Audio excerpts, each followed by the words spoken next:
Good afternoon, everyone. I'd like to call to order the Gig Harbor City Council retreat of Thursday, September 8th, 2022. The time is 2:07 p.m. and I will do a roll call from my far left. Councilmember Wook. Yes, Jenny Wook, City Council. Councilmember Renberg. Here. Councilmember Likens. Here. Councilmember Henderson. Here. Councilmember Denson will be joining us shortly. Councilmember Barber. Here. And we also have Councilmember Storsett online. Hello, here. So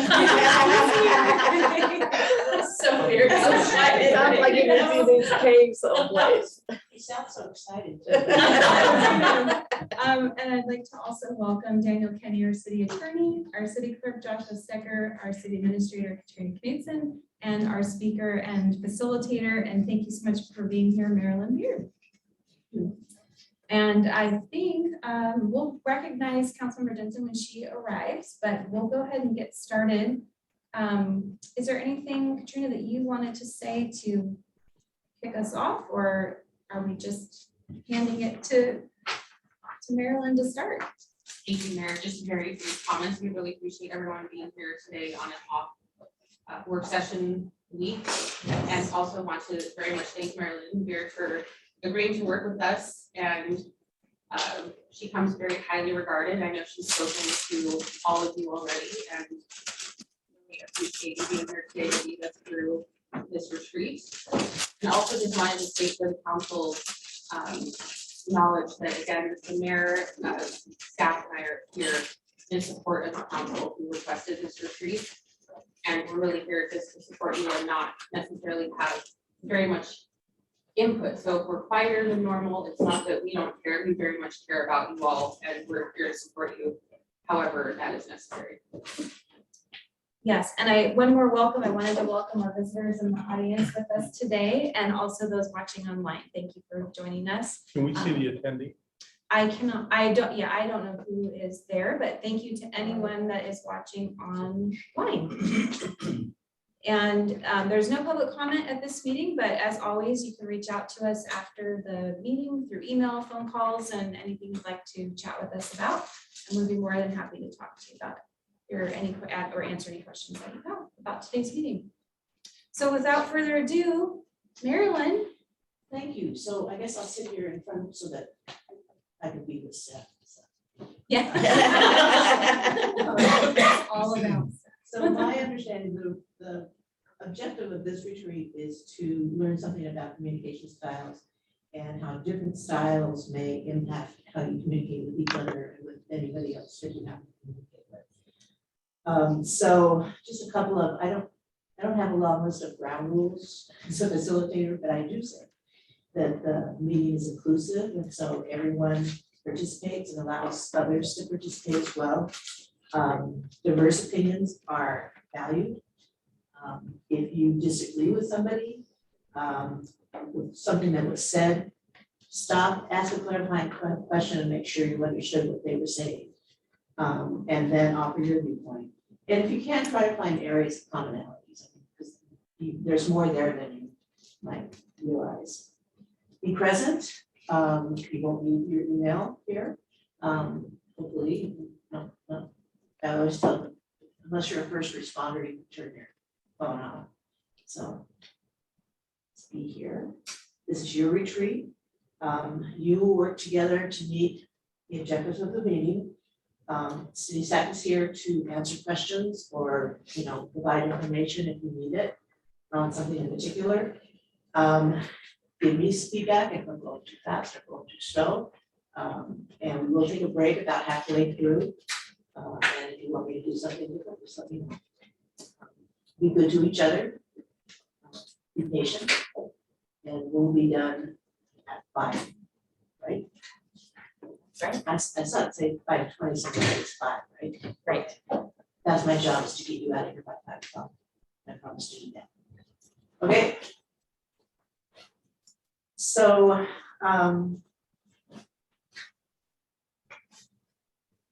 I've been doing this colors training for a number of years, and it's based on color theory, which was developed about 100 years ago. So So it's not new, it's not new there, it's old.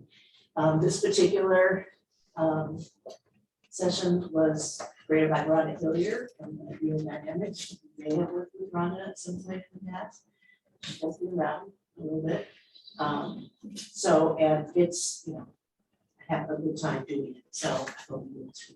So you have a book in front of you, each have a book, and Seth, you don't have a book, I have your book.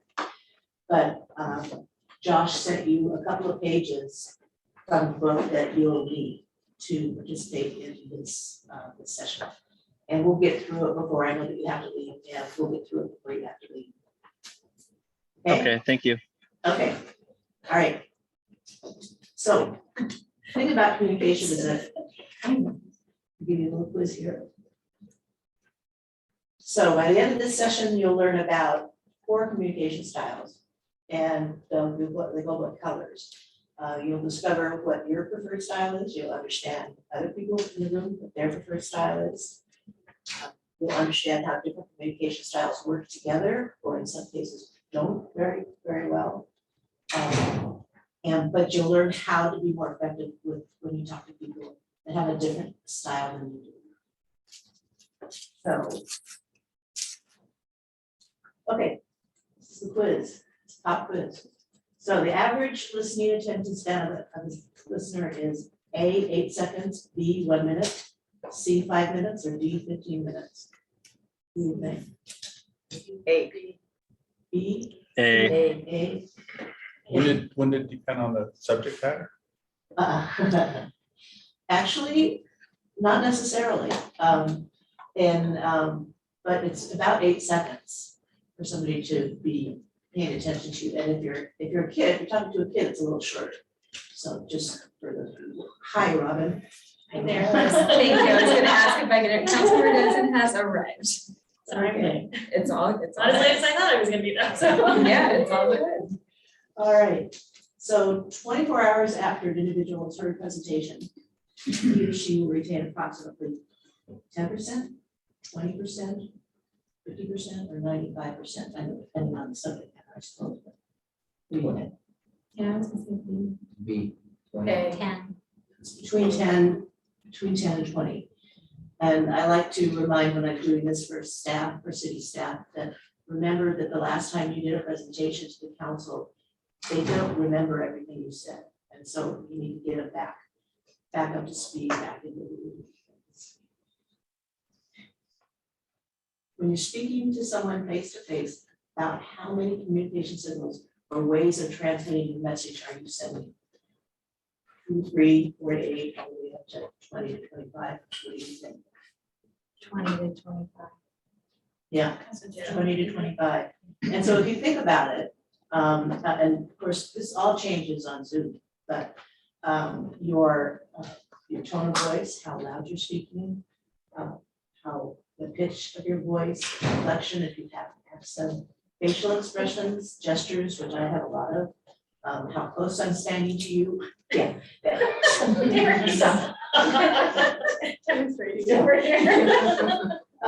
Your posture, your movement, your energy level, your use of humor, you know, there's so many signals that you send, and people pick up different things from you. That's how powerful communication is.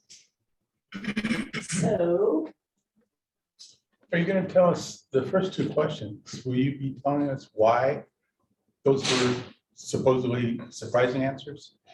they're not, well, these were based on research and study about what the average attention span is. Well, that was the result, but what was the reason people only listen for 8 seconds? Because, oh gee, a lot of reasons. And actually, we'll get into that more as we go through the book, because people process information Well, differently. you're probably gonna talk about my communication style as well. And what I have to say is so important that I would think people would listen more than 8 seconds. And I think they can retain. Because What did you say that? I'm gonna say, you stopped listening to me a while ago. Hey, can I get you another cookie?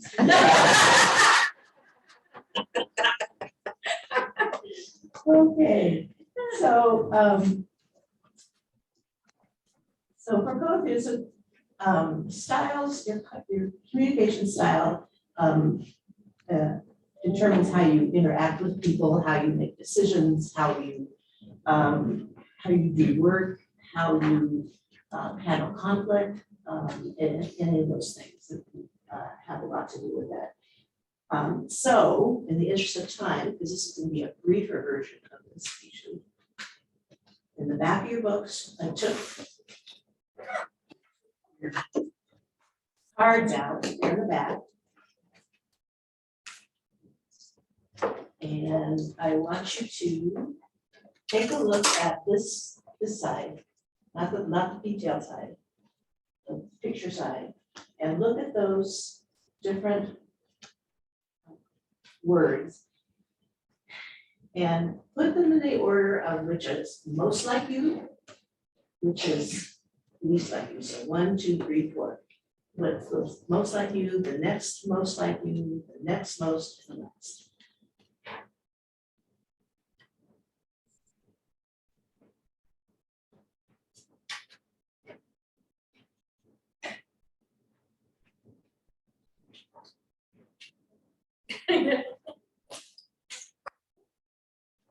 So you might have to turn your camera on here. Oh, thank you. That's good. Okay, is it pretty done? No. No, okay, still thinking about it. Okay, are you done, Seth?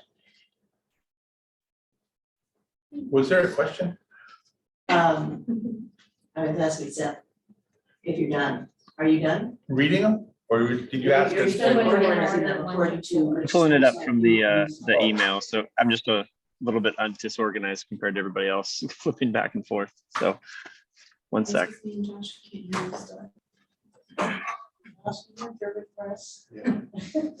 me for one more time. I think I got your speaker fixed here. Testing. 1, 2, 3. Hello. That's not fixed. No, I don't think nothing. Keep talking, Seth. Okay. Can you guys hear me? Oh, we're getting there. Can you hear me? Hello. Just barely. Microphone testing. 1, 2, 3. So if you still, are you there? You still working? I'm here. You're okay. That's a little better. Did you sort, you have card, you have one page with pictures of the cars. Did you get that? Yeah, I got the picture. Okay. So pick one that is most likely or least likely. Okay. And when you're done, if you would put them in front of you, in front of your computers, in the order from left to right, most likely, least likely. Okay.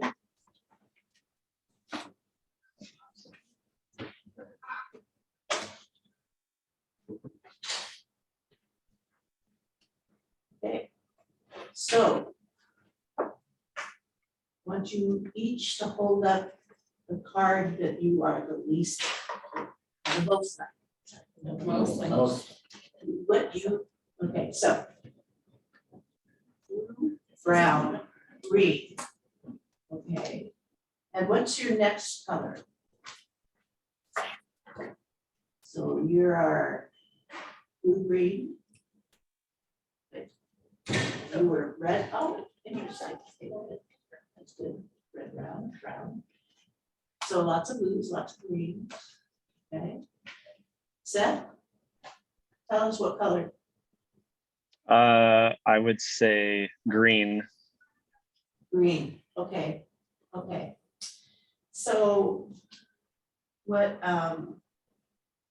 there's no good style and there's no bad style. Every group has a mix of styles. And it's just with who you are. It's like Popeye, I am what I am.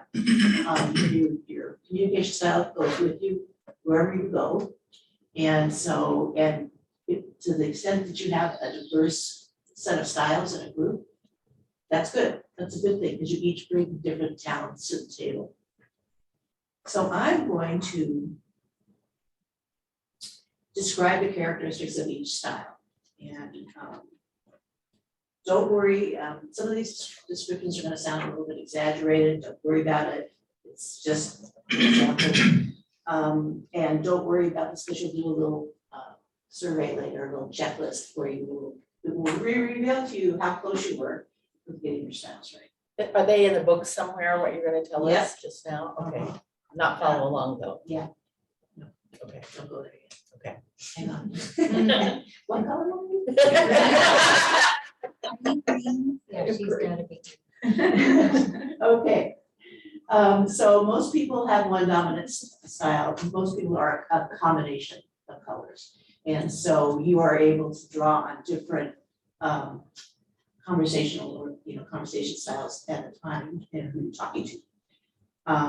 If you're particularly strong in one color, you're going to be speaking in that color style most often. So the first one is blue. We have some blues. Show us your blues again.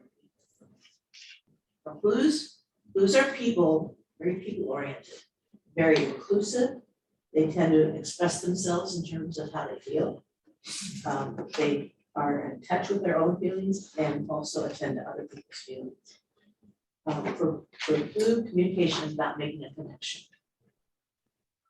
Decision making, they'll think of people first and back second. Concerned that everyone is involved in the decisions, that everybody's been heard. They'll try to understand how decisions are affecting other people. And they'll want to know how you feel about things. Conflict, they don't like it. They avoid it. They'll want to compromise to make as many people as happy as possible. If pushed, they may resort to martyrdom, give up their own needs for other people's needs. They may cry. Sometimes, not always. In extreme, they can become passive aggressive compliance. I'll do it and you'll be sorry for running over. They are supportive of others. People tend to confide in them. They're willing to share their feelings. They're likely to begin a conversation with, how are you today?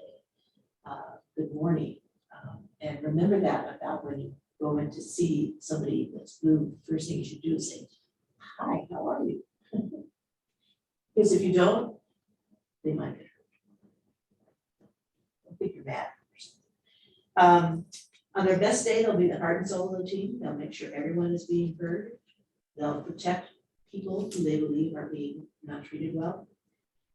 They'll remember everybody's birthday and bring a card. On their worst day, they may seem wishy-washy. Unable to make a decision, when confronted, they may seem to retreat. Or tell you you're being mean, but they're best engaged with a friendly start. Always remember that in a group process, it's inclusive, and they like acknowledgement, and it's something to remember about group. That means a lot to them. Acknowledgement when they've done something good, or, nice or whatever. That really. So.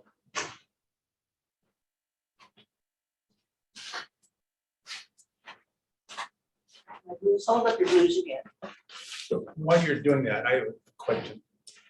So there's 4 styles here, but don't most people change their style depending on the task or their audience or the age, or, it's like these, in my opinion, these are the nice people. In my opinion, these are the people that get stuff done. And Are you a brown? yeah, but I can be one. Did you see me shoving the brown But under your I arm? can be, if I'm dealing with some, my spouse, I'm the nice guy. But, I change up my styles, I think, according to the We'll task talk and the about audience. that more, because yes, you do change for the situation, whatever you're doing, and you have the ability to bring out different elements of yourself. But your strongest color is going to be your go-to. I think fortunately, when you take this style and you try to push it on these people, you shouldn't be pushing, but And we'll talk can't. about that. It's and actually, it's all in the book too, okay? Okay. So next I will talk about the brown. Okay, here we go, Lee, you ready? Okay. Great, Brown. Brown is about achievement. They see the big picture. They like to get things done. They like to get to the bottom line. They communicate to move the ball forward towards a goal. Decision making, they can work without all of that. They rely on intuition. Decisions come easy because if it's the wrong decision, they can make another decision pretty quickly. They'll weigh the cost and benefit of getting more information and then move forward. Conflict, they're comfortable with conflict. In fact, they may create it sometimes. The fact they may throw a grenade in the middle of the table to spark a discussion. They can really get the conversation going. They are able to compartmentalize, so they don't carry conflict with them. So this is what I'm doing here, and they can disconnect from the emotional side of things if they want to. They can get over conflict easily themselves, but and I'm a Brown too, so I know. And they can leave people in a pile of mush behind them. Other characteristics, they're good at multitasking. They don't always show emotions, can be very assertive, direct, even blunt. They don't have time for small talk. So remember that when you go in to talk to somebody that's Brown, because they'll want you to get to the point. They do like rules and structure because they can get more done. So, you know, that structure does help them. On their best days, they can quickly lead a group to a decision or a goal. They are willing to make the decision themselves if needed. There may be some bodies left in their wake, but that's okay because they can fix it later.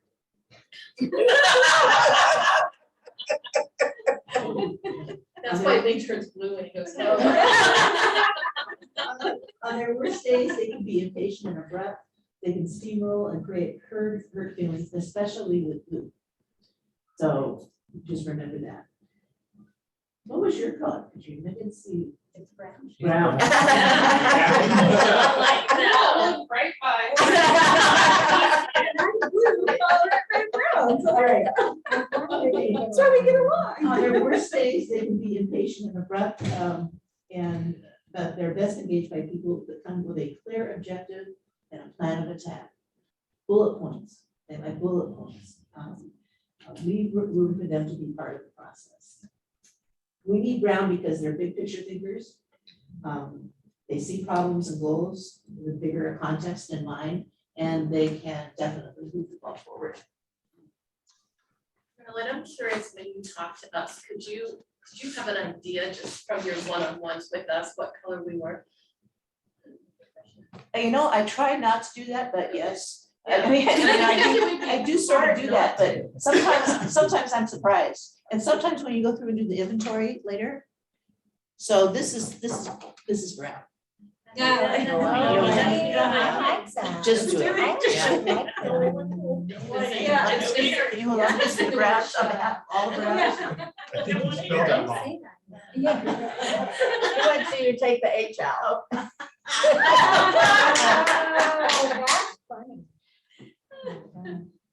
That's good. I've never seen it. Someone's probably getting about half of it. Okay. Green. Green. Who's our green? Green. You're green. Are you the only green? No. Seth, you're green, are you? No, I'm brown. Brown? I'm brown with a hint of red. Okay. What was his Hints first of one red. then? So now we're talking about whining. With hints of red. Okay. Okay, so the green style communicator is analytical. They're good planners. Communication has to have a purpose. They're not necessarily looking for a relationship. They'd rather exchange information to support a well thought out decision. Decision making, they want to make the right decision at the right time based on facts and data. Risk taking isn't as comfortable as certainty for them. They don't want to feel rushed or pushed. They need time to make decisions, which is something that Brown style communicators need to remember. They need time to process. Conflict, green doesn't engage in conflict, but can depersonalize it. They can't get their feelings hurt. They will need to process it. They'll need time, they may withdraw and process what they're feeling before they can deal with it. They may cause conflict by asking too many detailed questions or taking too long to reach a conclusion. On their best days, they can help the team be thoughtful and thorough. On their worst days, they may seem slow to commit to decision. They may seem stubborn or aloof. They may shut down. And analysis paralysis is something that's sometimes associated with grief. They're best engaged with facts and data. It's organized in a fashion with access to more data. They like a matrix, things in a matrix, that's their favorite thing. Allow time in the agenda to process, absorb and ask questions. Option thinking, it's better decisions for them. Be sure to check in and ask if there's something that you missed. Then stop talking and listen to them because they will tell you what you missed. We need green because if you're not detail oriented, you benefit a lot by having a green person. So. What have you got for me?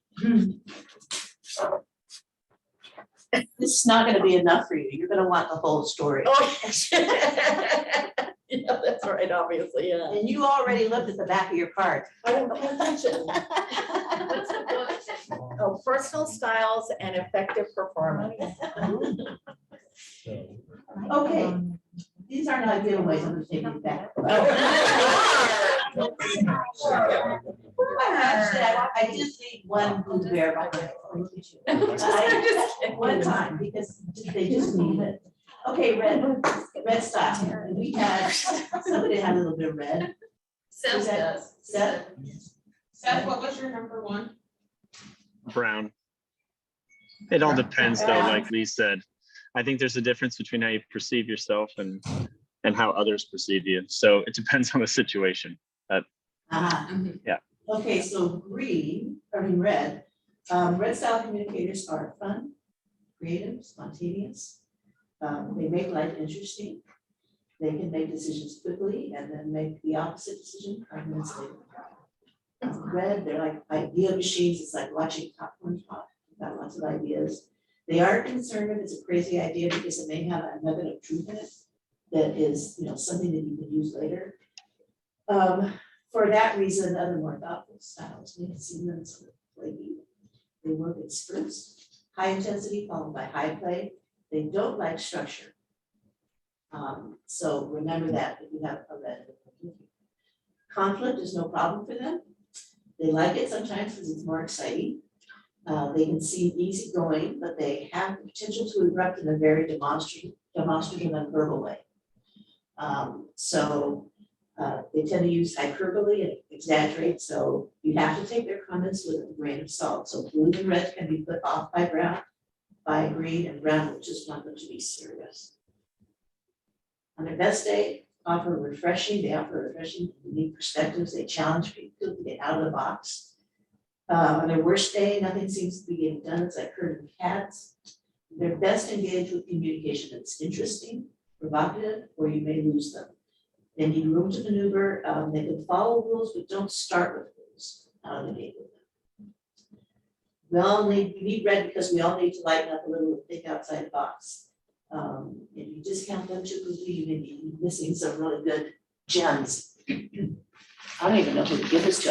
You're the only one that have. Who had most red?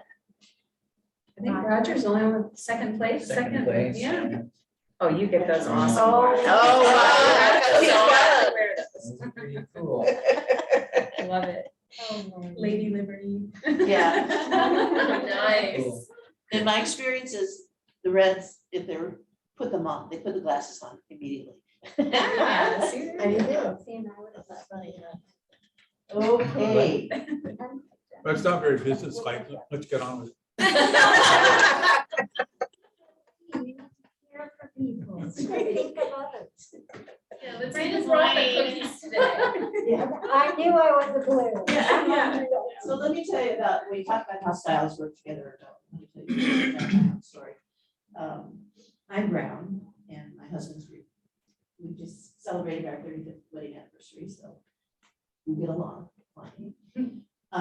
When it comes to making decisions, very, very different about it. And so, and my favorite story or worst story, I don't know who you are, is when we're gonna pick paint colors for the house.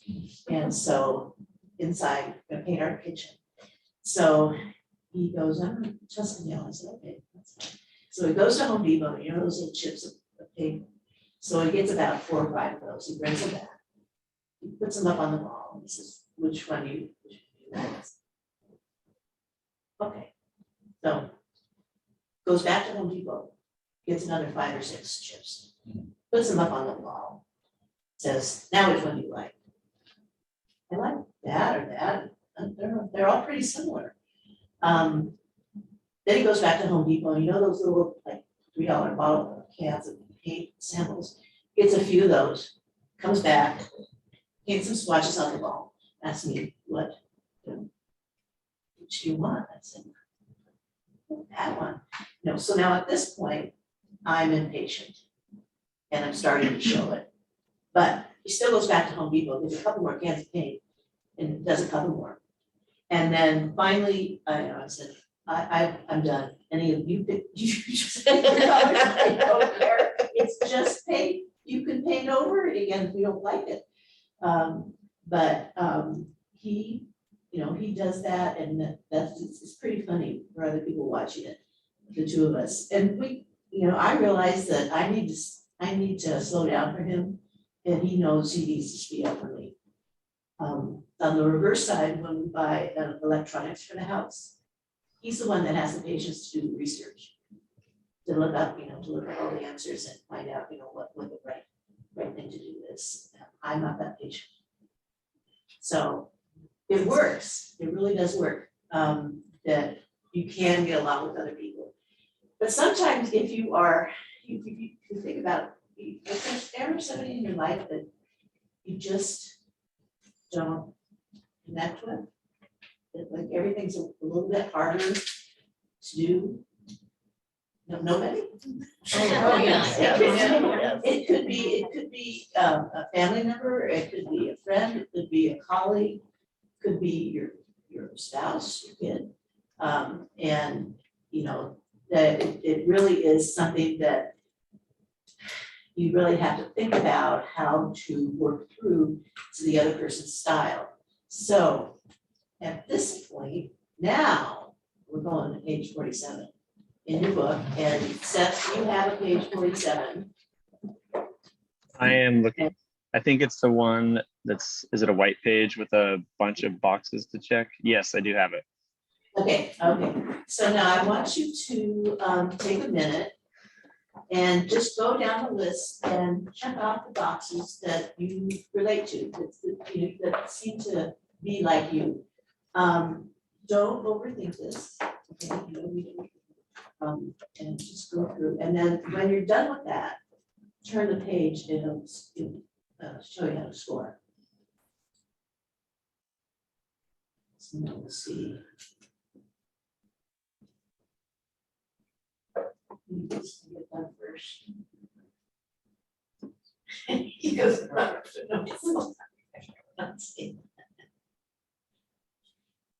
oh, and by the way, there's extras of these obligatory pages in that. You want to take it home and share it with My husband do it with me.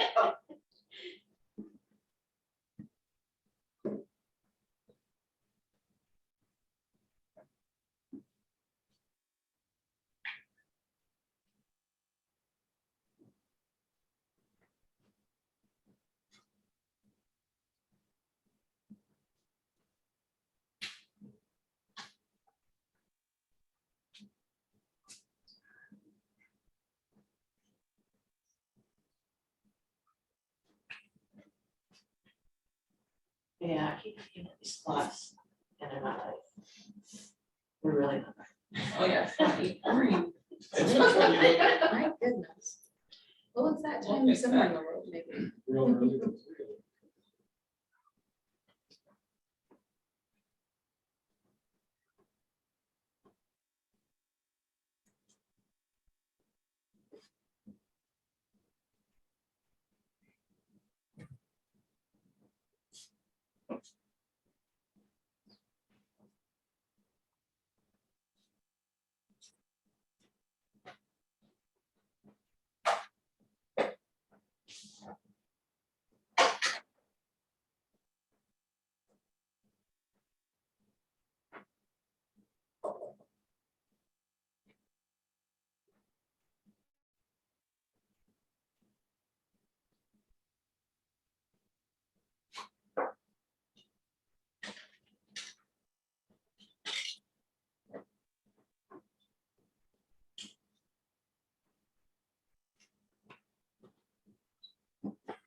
on the next one.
This one, I guess. They're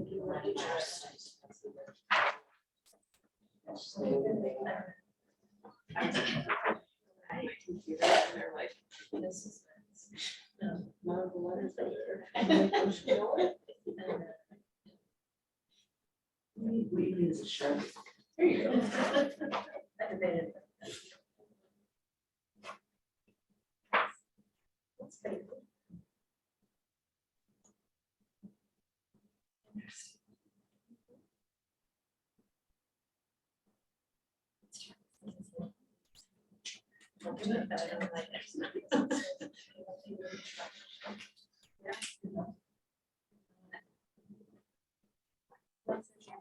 When you're done, you score, you can just keep reading on after that. It's usually a little bit more information.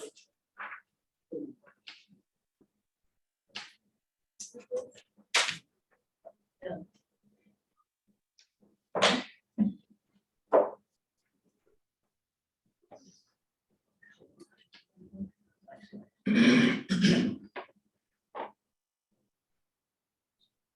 Yeah.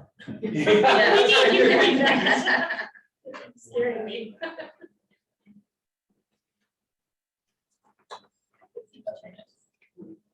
I didn't need that.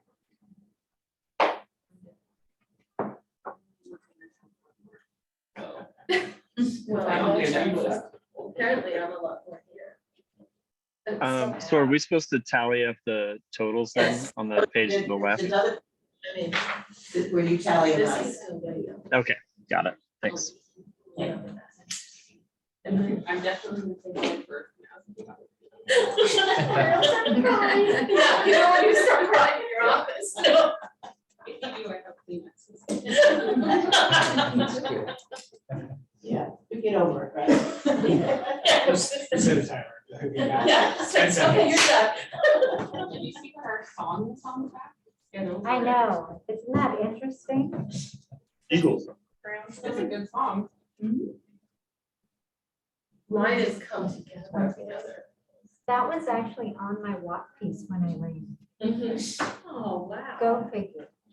What do you know? Red, whatever.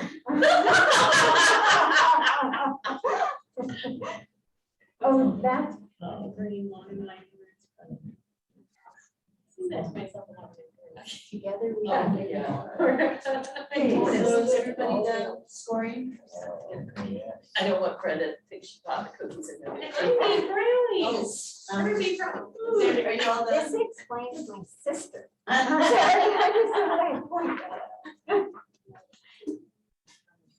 Yeah. Yeah. Struggle with her. Okay. Are you done? Yes. Okay. Okay. All right, so now. So I can tell you, I am brown and green.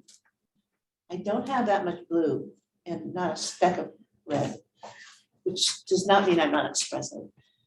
I'm Italian.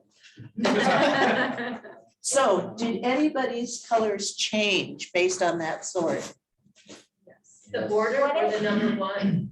I had The number three one.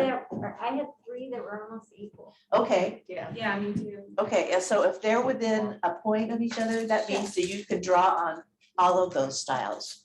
Okay, some people are like equal across the board, which means that they can draw on any of those styles. And, I always think of it, and when I walk in, I don't know what I'm gonna get, what color are you gonna be today? Did anybody else change or no? No. Okay, Flip green. Green. now, when. I came out as I kind of described, mostly a brown and then second strongest being in the red. Okay, Yeah. okay. I think I got that right. Yeah. And I actually, Roger, you're an engineer, right? Yes, ma'am. I'm not. Yeah. Most accountants, engineers, often are green. And so, and you know what? The ones that I worked with have been all blue. Imagine that. Oh, isn't that nice? Yeah, it is nice. It is So, nice. Yeah. But you do have a warmth about you. when you talk. Very. It's very Switzerland.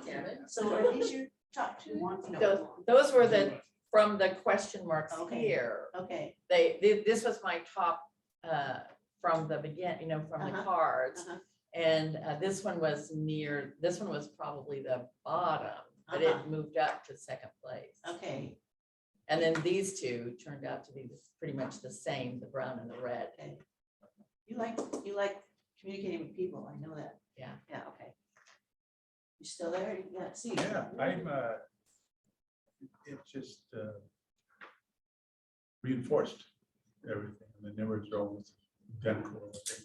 Yeah, In Know the thyself. quantity, yeah, relationship to one another. yeah. What did you have the least of? X. Red. Are you not fun? I think you're fun. Yeah, there's no question of humor.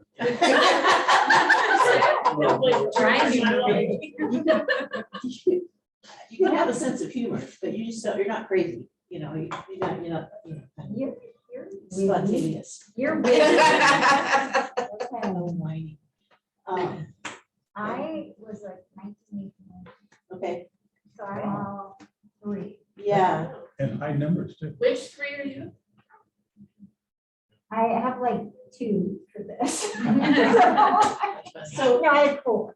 so, really, that's good, that's probably a little bit why you're in the profession you're in. Because you need all those things. Yeah, It's better if you're not this. well, especially in healthcare, I don't, yeah, and I have to make quick decisions. Yes. So, and I have to be analytical and I have to be perfectionist, but I have to be warm. Yeah, yeah. So that That was works. interesting. But that I was goes- surprised. That goes to my point about who you're talking to. So she's analytical with a diagnosis, let's say, but she's got to be warm when she presents the diagnosis. So it kind of depends on, again, who you're talking to, who's your audience. So Or if you like them.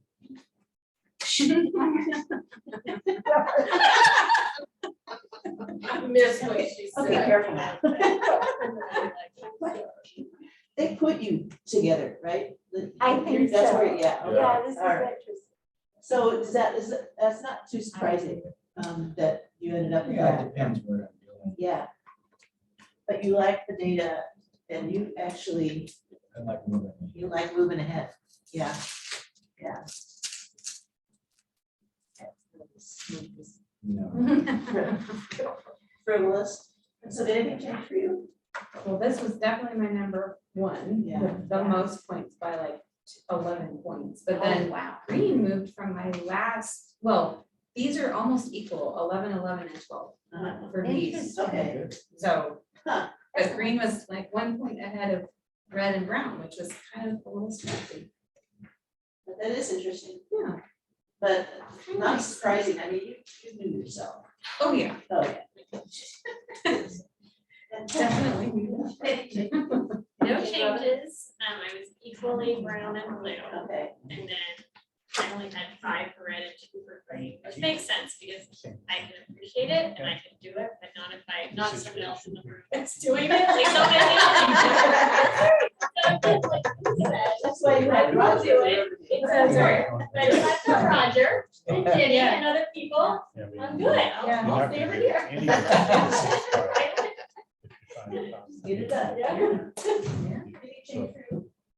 These change, but they're pretty, just like everyone else, they're fairly equal. Uh-huh. This, my blue is 20, Huh, okay. Wow. and my next were 10, 9, and 8. Yeah, but you So- work with people a lot. I right? do, Okay.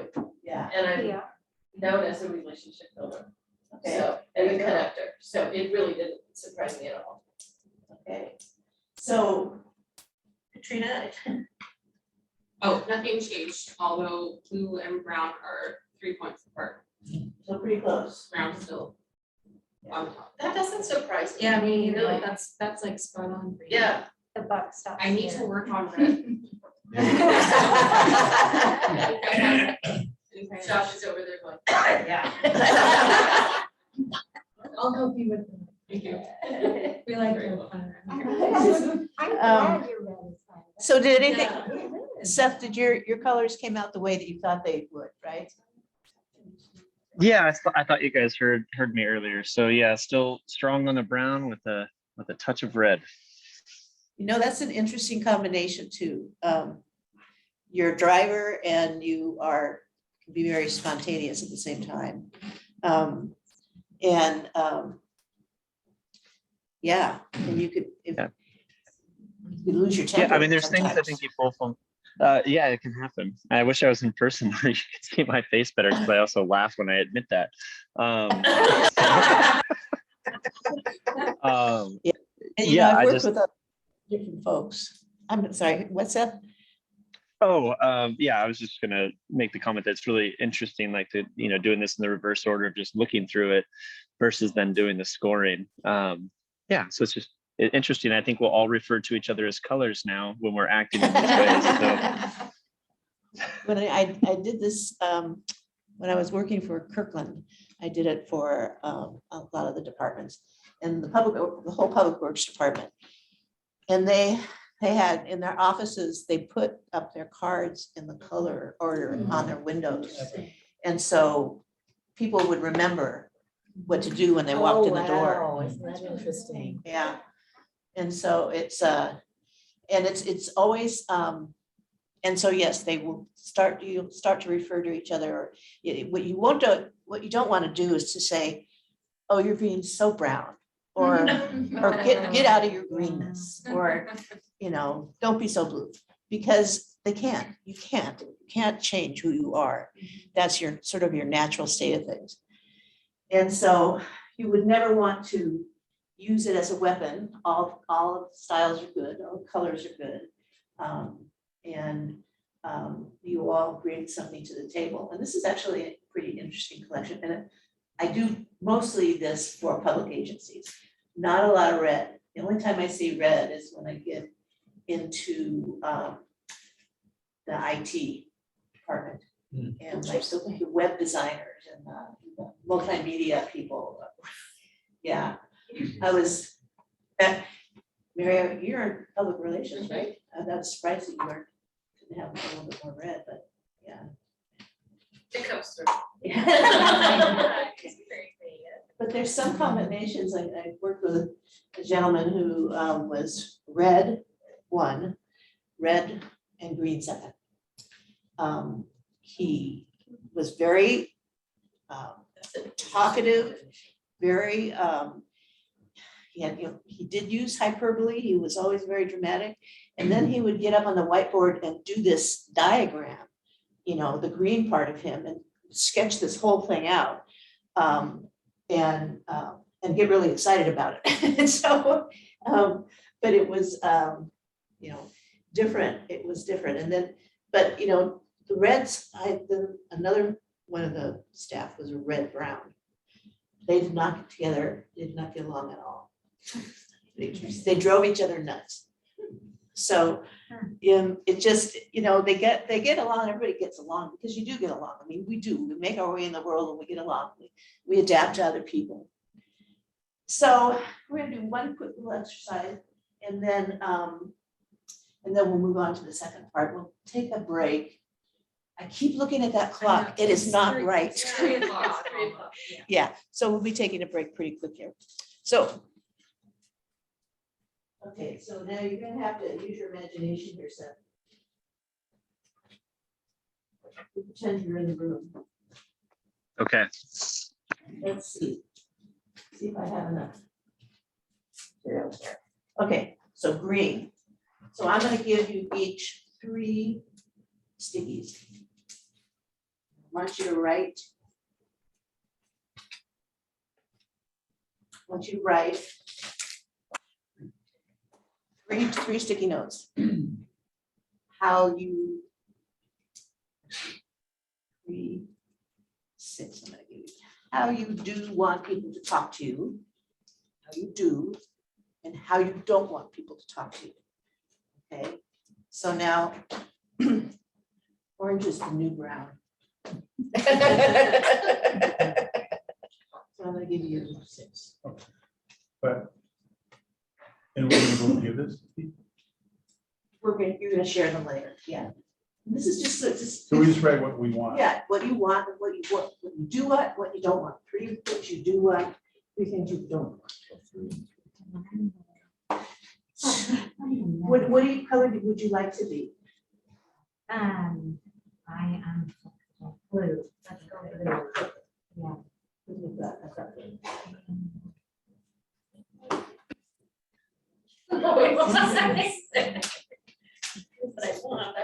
So these may be different, or they're all gonna be the same. Well, let's see. You'll have 3 do's and don'ts for you. And then we'll see what the other browns. And it's just single words. Yeah, or not have to be a single word. Okay. But how we do want people to talk to us and how we don't. Yeah. Okay. And this will be interesting because. On all 6 of these cards, we write that. And if I didn't give you enough. I need one more. Yep, I can get it. No, that's a confusing. Just write one Yeah. thing on each. Yeah. 3 things that. You guys Just have you just write one thing on each. Yeah, one thing Not on each each. thing on. One different on all 6? Mhm. I want everybody to talk to the same. You're gonna come out with 6 stickies. 3 do talk to me this way, 3 don't talk to me this way. Oh, okay. Okay, you might want to write do, don't at the top so you can remember what they are. Okay, so we're out. All right, I got the instructions. I'm done. We don't have to wait for Lee. I'm just joking. That was a joke.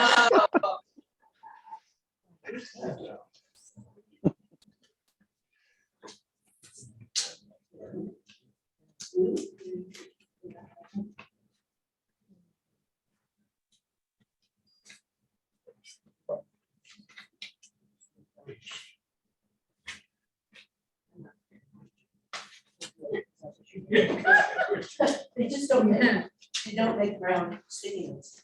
They make like candles, but I didn't have. No, wait. We don't have Sharpies.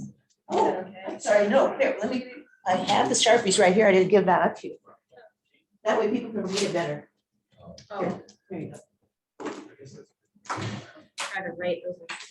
Because we're gonna put them up on the board and compare them and sort them and put the ones that are like each other together.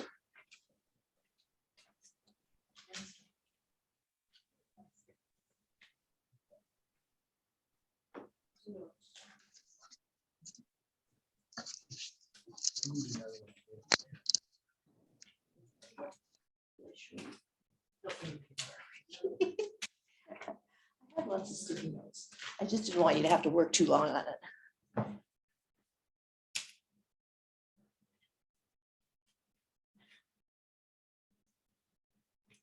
Maybe we should have Seth tell us his, Yeah, so we can write them and stick them yeah, and so, later when could you communicate with Seth and through the microphone and have him write down his, he is brown.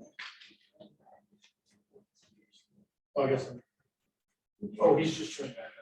Yeah. Is he? Oh, he's in attendees. whether he's dropped off. He had to be at a meeting. But not yet. I don't think. Or he could Hey, text I'm somebody. back. I'm back. You guys can hear me. Hi. Okay. Hey, sorry about that. Got disconnected.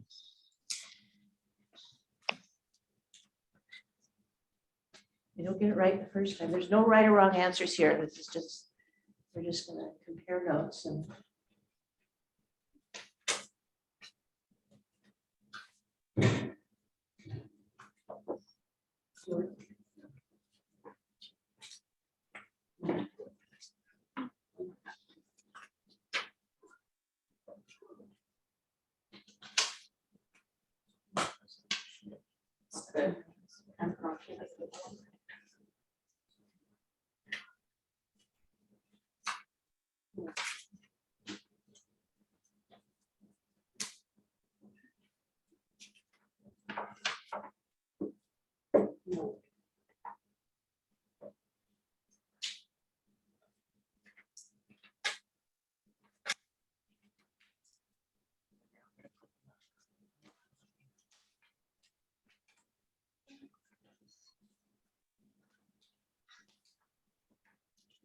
Like I said, in the back of your book, there's extra copies, blank copies of the surveys if you want to take this home and have somebody you know and love do it with you.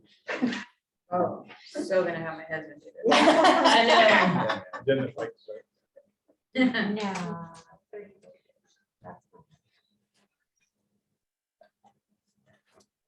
Okay. All right. Everybody's just about done. Okay, so I'm gonna go with the greens first, because you're right there. Yes, Okay, so give me your do's and don'ts. these are the do's, these are the don'ts. Okay, so, oh, don't be short. Sorry. Thank you so much for taking that. No, this is not gonna stick. Okay. Put it You someplace can else. try the whiteboard. Yeah. So don't be short, and when you say don't be, like that kind of short. Oh. Yeah, I would say that. Good Yeah. you don't. That's the don't. We can get tape if they fall off. And put the same thing on each of your stickies. No, one had, three have collaboration. Those are the do's. And then there's 3 that says no short. It's emphasis on. Oh. Okay, but. I thought they were supposed to have 3 of the same. No. No. Okay, yeah, probably do. Are you not supposed to make 3 the same? No, No. 3 different words. Do you need 6 more? different I wrote- words. I 6 wrote them all different out. words. Oh, 6 yes, different words. perfect. Okay, Oh, so, Okay. Oh, I'll wait, I'll but take all 3 of So them. are the sorry. same. Just going over my. I just wrote, I didn't write words. That's very I just wrote brown. words. Wow. Anything else you want to say? They are, they're 6 different words. Mine aren't, No. mine aren't. But I want people to come to me being their own natural. Okay, okay. That's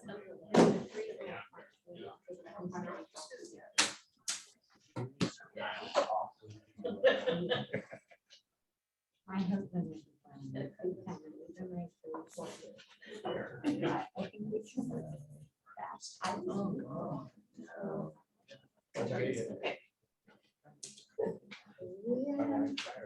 I'll come over here. What?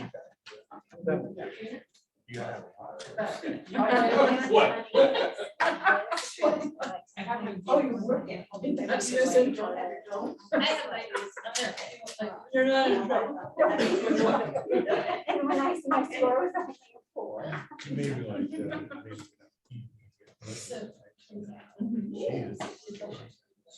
Do not decide without me. You do not have a word. I haven't even had a chance to look at the report today.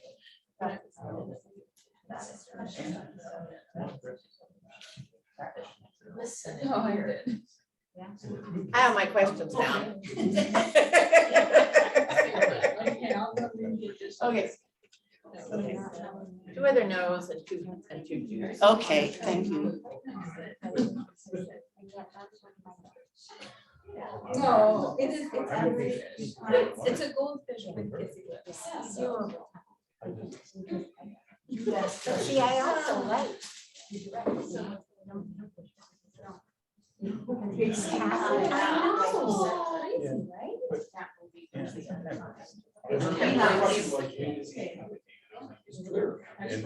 It's right now. He says he's right now.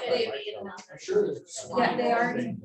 Yeah, it was, well, he came right away. They already, the press secretary, I watched her come out and announce, you know, he is now King Charles and say God save the king, and that's how they ended the speech. And then they do the official like coronation. Never happened. She was 96. Wow. Which Right. she lived a good long life. Man, that was crazy news. Yeah. 70 years or She started when something. she was 25. Well, yesterday, I mean, she was receiving them in front of We the. just say, Right. Yeah, that's one of the things that really, the doctors are with her, is monitoring, but they didn't say she was on her deathbed. Well, as soon as I heard the family was coming, I was like, my uh-oh. son. This is not good. Well, I didn't know anything, I didn't even know she was having trouble, and then I saw, like, breaking news showed up on my phone, and the news, I'm like, what? Well, she looked in How's that when she cough, was receiving the Mr. Ryder? minister yesterday. Let's get And you you better. I haven't heard you. 3 times. I am. See, now you got me. I'm sorry. Ready? Yes. You got me. Yes, ma'am. I can multi-color. Can you grab them all at once? Do you want me to walk my dog? Did you don't, or you do? You don't like?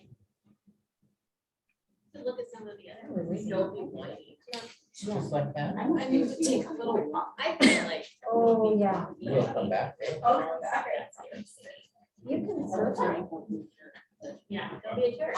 You're like, I used to do it.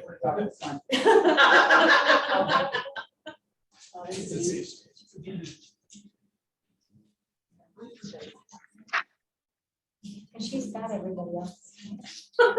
He was awful. Do you want some? Oh, Let's see what nice, and that's not nice. you want me to look at that? Sure. Oh, yeah, sure do. I skip them. Oh,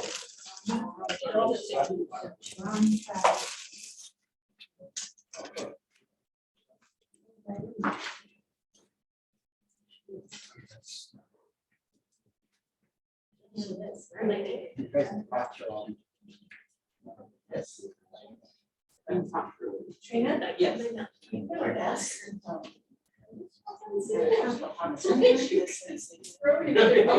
Yeah. Well, you know, are you up? Hey Brenda, you knew how to spell, I had to ask Because I'm very accurate. I like. Then you should be green. Well, I am. You are All green. three of them. I'm all three almost the same. Yeah, I have just a couple Blows points my between. mind. Yeah, good. I need to be more thorough, and that drives me crazy about my daughter. I know, why, we all need to be more fun, don't we? I mean, the kids, it's like, oh, that's. It was a fun one. Is there Yeah. anybody that I don't have? Let's get stuff done. I have everybody, right? Okay, so. Starting with the green. So don't be short. Don't waste time. I can see that, because green, they don't have time to talk all day. But, don't be unkind. Don't interrupt me when I'm talking. So, is that you? No. No, because that's interesting, because it is, Greens are thinking when they're talking, and they're not like stream of consciousness, and they're usually going in a very orderly sort of thought pattern. When we interrupt them, it throws them off. Don't let up Bishop games. Don't make fun of me. Aw. But do collaborate, be kind, ask questions, listen to what I have to say, be respectful, and use humor when you can. So, ask questions. So let's talk about some of these. I'm sure there's no wasting time. I can see that. I can see that for green. The brown, don't bring me problems without solutions. I see this one a lot. Oh, yeah. Katrina, I thought we weren't gonna put him down. No. I love that.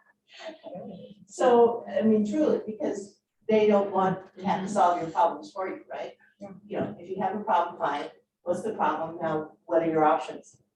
Don't waste my time. Don't be know-it-all. Don't be over dominant. I couldn't think of the right word. It's like somebody who just keeps, or like drowns everybody out. Controlling. Uses all the oxygen in the room. Yeah, Think of it as an option. yeah. Yeah, all of those things. Well, right, because normally browns are often the dominant one. So they don't have room for anybody else to be dominant. But.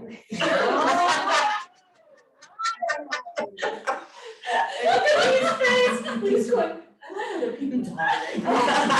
What? Don't be dismissive or patronizing. Don't talk to fill space. That's a take off on don't waste my time. Yeah. Don't be condescending. But be yourself. Be your color. Be who you are. Don't talk any airs. When we're not ourselves, people can tell. We don't feel comfortable. We're not Don't you ourselves. think, though, that if people adopt all those other things that people are saying, don't come to me with your problem, don't waste my time, don't be condescending. I don't care how people come to me. Because I can deal with that. If I don't like it, they're gonna find out. But no, but I mean, it's just that I don't want to tell them how they should act to me. I want them to be themselves. I can learn so much about them that way, and I'll know better how to deal with them. Okay. Okay. Be yourself. And I think that's Yeah. one of the things. Bring your real self. Be gentle. Yourself, explain, be clear, be kind, be respectful, be calm, and get to the point. This is a big one, where I said, come in, if you're gonna go talk to Brown, come in with a list or something with something that'll get you through the conversation. Blues. Where are the reds? There's no reds? No, there's no. Okay. Do not decide without, okay, blue, very inclusive, I want to be included, absolutely. Do not ignore me. Do not lecture. Don't be angry. Don't be volatile. Don't be passive, like passive aggressive. Just in not telling you how they really feel. Okay, okay. Okay, so you want to know how they feel. Absolutely. Very good. Don't be impatient. Don't be condescending, and don't be dishonest. That's a very good thing. Honesty is very important to them. Do talk with me, ask questions, listen to me. Be direct, I guess, so. Direct, be direct. Just be upfront. Yep. Say what you're gonna say, be respectful, be honest, direct, honest, thoughtful, and considerate / professional. So, you know, you're here in a job. This is your profession, this is one of your professions. You have multiple professions, I'm sure. But this is just think about these things. So one of the other things that I'm not gonna do today because we don't have time, is I usually would put you in groups so that you're all together so that you could come up with these things together. But I see a lot of the same kinds of themes coming from the different colors. There's a lot of commonality between the colors too, as far as what we're looking for and what we're not looking for. Okay, so, and what did you notice? Kindness. Kindness And respect. and respect. Yeah, kindness and respect. Yeah, kindness a generally good thing, you know, to be kind to people, to be kind to yourself. And being respectful. And again, you have a very structured way that you meet when you meet as a council. And so you have that structure there for a reason. It's very formal. But when you're not in the meeting, then things change, right? You have to have rules. So.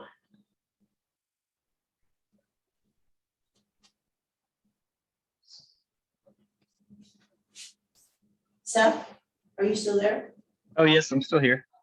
Sorry. Good. What did you have for your do's and don'ts? Were you able to hear any of that? Yes, I was able to hear all of it. Sorry, I just missed that for a second that you were calling me out.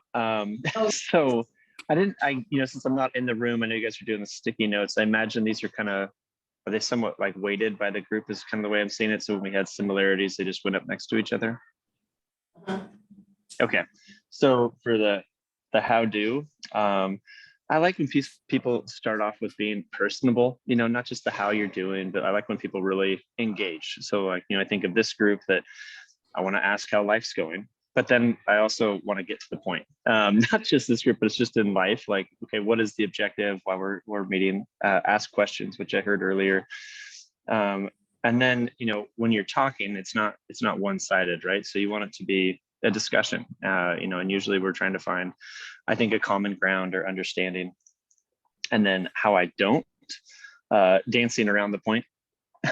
I like it when someone is direct.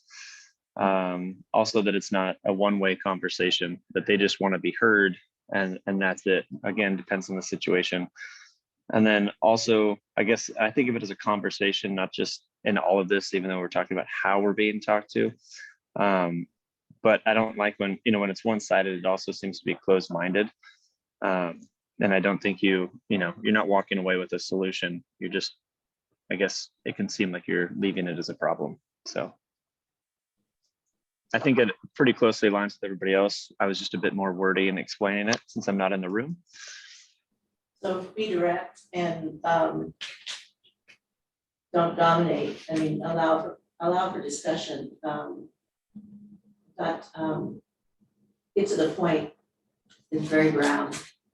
But, Yeah, and the don'ts, for me, and I'd be curious what the rest of the group thinks, but if I don't get communication the way that I like it, I usually I'll shut down and the conversation's over to me. If it seems one-sided and I'm out. And I'm thinking, I relate this to work, to friends, just time that you have and where you get the most. I think of like at home with my wife she is very much like a get to it. And sometimes I also need to just step back, absorb, what I'm hearing. And then I can come back to it with probably, I don't forget what color this would fall into. I think it was maybe the green one. So I think it depends. Certain topics you need to step back from after a conversation, and maybe it's not done, and then you revisit it. So I don't know if anybody else is familiar with like the DISC, which is DISC. So it's similar to our colors that we're talking about. But it's really interesting, and maybe we're getting to that, and I'm hoping I'm not missing it in the second half of our day. But it's really interesting. What I'm getting, I think, is that we're understanding our color, our side of things, and then it's how do we relate and communicate, for example, with the other colors. So I don't know. I might be jumping ahead now on you, Marilyn, but I'm trying to get in as much as I can before I got to leave in 6 minutes. So. okay, no, thank you for being patient. Thank you for being with us the whole time. Well, I'm trying to, one thing I wanted to add, just while I'm already interrupting the flow of this. I would love it if I could pick up my book tonight. When I come by, I can swing by the city center and pick it up, just so I have that to kind of check and see if I missed anything else in there. So there's a whole lot in the books. It talks about everything about when you're going into a difficult conversation, how to prepare yourself for talking to somebody who is a different style or even the same style. It's called the two-step. And it's first, think about what communication style the other person is using, is comfortable with. And then think about what you're going to say to them and how to say it in a way that's going to be able to be absorbed and accepted. Okay. And so it makes you have to get into their head before you start talking. All right. And yeah, and Marilyn, I would just add, if I could connect with you sometime before we're meeting again on the 22nd, that would be great. Okay. If you could just kind of brief me on what else the group covered and consensus. I guess, that would work great. So thank you. Well, thank you. All right. Maybe 3:30, great. Look. It's a miracle. So that's all that I would suggest you take the books, look through them. It talks about when you're under stress, what happens, what sort of behaviors you show with their particular color when you're stressed out. And so or when you're in conflict. Because when you're in conflict, people tend to go a little bit more heavily into whatever their dominant color is when they're under stress or in conflict. And so you can just expect and anticipate it for yourself when you're going in about how you can best communicate something to somebody else and not to fall into the little cracks that you identified for other people. So, okay, so take a 10-minute break. 10-minute break. Yes, we will adjourn for 10 minutes. Okay. So come back at 3:40. Yes. If you want. Did you start it, Josh? I'm sorry. I couldn't hear. Welcome back to the Gig Harbor City Council retreat of Thursday, September 8th, 2022. We have come back from break. The time is 3:42 p.m. and we are going into our next discussion item. And Marilyn, I will hand it back over to you. Thank you. Thank you for being such a good sport. This was fun. I can't wait to do the rest of the book. Yeah. All right, I remember you saying, I don't listen to stuff, one of those things again. Is it meeting your expectations? For me to say that? Yes. Yeah. Well, you are now apparently green, so. Yeah, No. apparently. Green. Okay, Changes. so Changes just in- to give you this slide is a little, this is a 30,000 foot view of what you do and how what all cities do. And you do it, it's called strategic planning cycle. And it's, you start at the very top, you have a vision. And if I'm correct, you're probably going into your comp plan update. Yeah. And so you'll be relooking at your vision. You have a vision from whatever the last one was. We'll be relooking at that and tweaking it to see if you're still heading in the right direction. You know, what has changed since the time you did it? Things change, the environment changes. From that, you get a vision statement, and then you can do council goals. You have council goals? Yes. In the strategic plan that has goals within it. Okay. The council adopted. You have council goals, and the goals don't change all the time. They don't change frequently. Vision, every 10 years, you look at it. Goals, maybe every 5 years, 4 or 5 years, you might look at them and make sure that they're right, still on track. Out of those, you get master plans, strategic plans, things like transportation plans, action plans, climate action plan, things like that. And those usually have like a 5-year horizon, 5 to 10 years, depending on what it is. From there, you have those plans and those projects. They're not to-dos for the next year, they're longer-term to-dos. And then you get into resource allocation through the budget and capital improvement program. And you resource the different actions that you want to do. And then you, from that, once you adopt a budget, which you're probably working on now as well, from that, you'll get a work plan. The work plan is for the staff to do, that's their to-do list. And then they'll do their work, and then you'll, at the end, you'll take a look and they'll report back and say, here's what we did. And then you'll ask yourself, you'll evaluate it. Are we closer to our vision? Did anything we do make a difference in that we wanted? And then you start again. So it's a continuous cycle, and some of the cycles are shorter than others. So are you in the 2 years budget? This year we'll run back to a 2-year. Congratulations. Looking forward to it. But yeah, so that's a 2-year cycle, but the overlay for this is community involvement at every step of the way. And there's a place, certainly in the comp plan process, there's a place for community participation. Though you want to be sharing your goals with the community. When the staff does a budget, they'll be able to show how the budget is impacting your goals, each of your goal areas. So if you can tie those things together and always keep your eye on those big picture things. And then it's just a matter of then you do it. So this is, it's a business planning cycle. It's, you know, at some point you ask yourself, do we need a course correction? Or are we just perfect in every way? Could be. You have a perfect community. So this is one of the things I like to work with.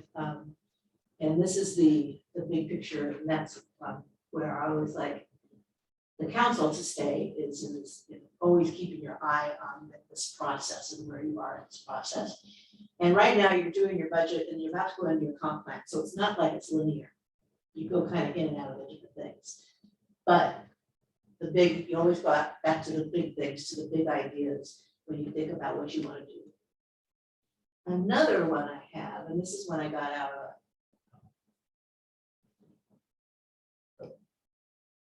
This is called Flight Path, and I took this out of an IC magazine.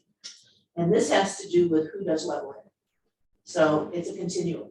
So you have at the 50,000 foot level, which is where you are, council, most of the time.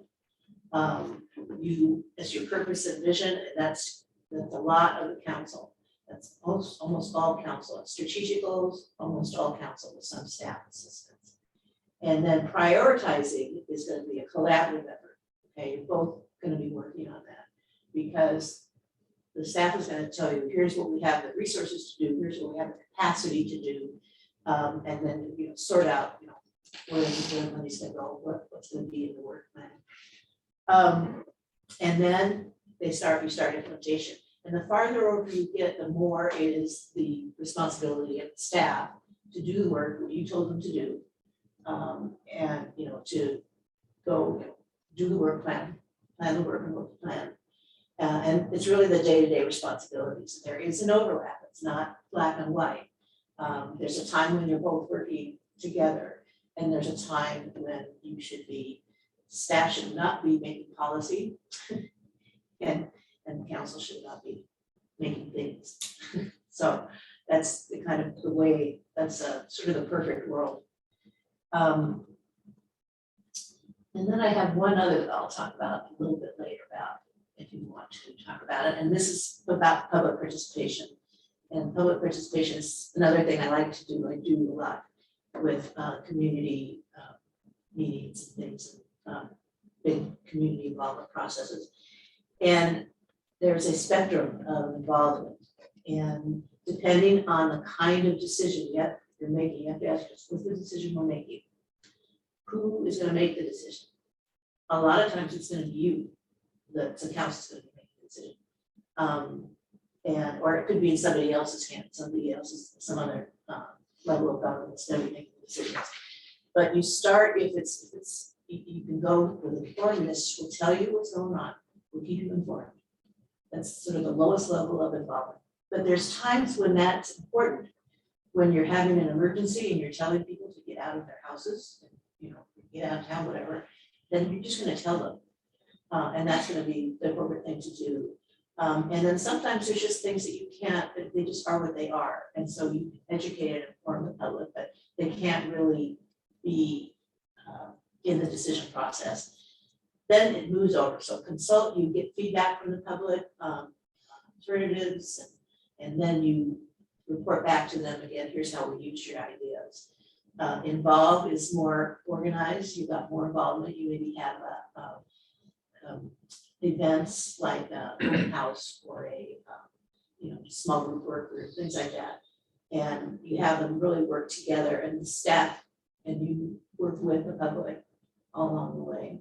Collaborate is something where you partner with the public, where they will, you'll have that's something like board or commission, something that you have, boards and commissions that you have, where you're collaborating with them, and you're partnering with them, and that it's your promise to them that you will take into consideration everything that they said, and you will show them how that input was used, and let them identify the preferred options.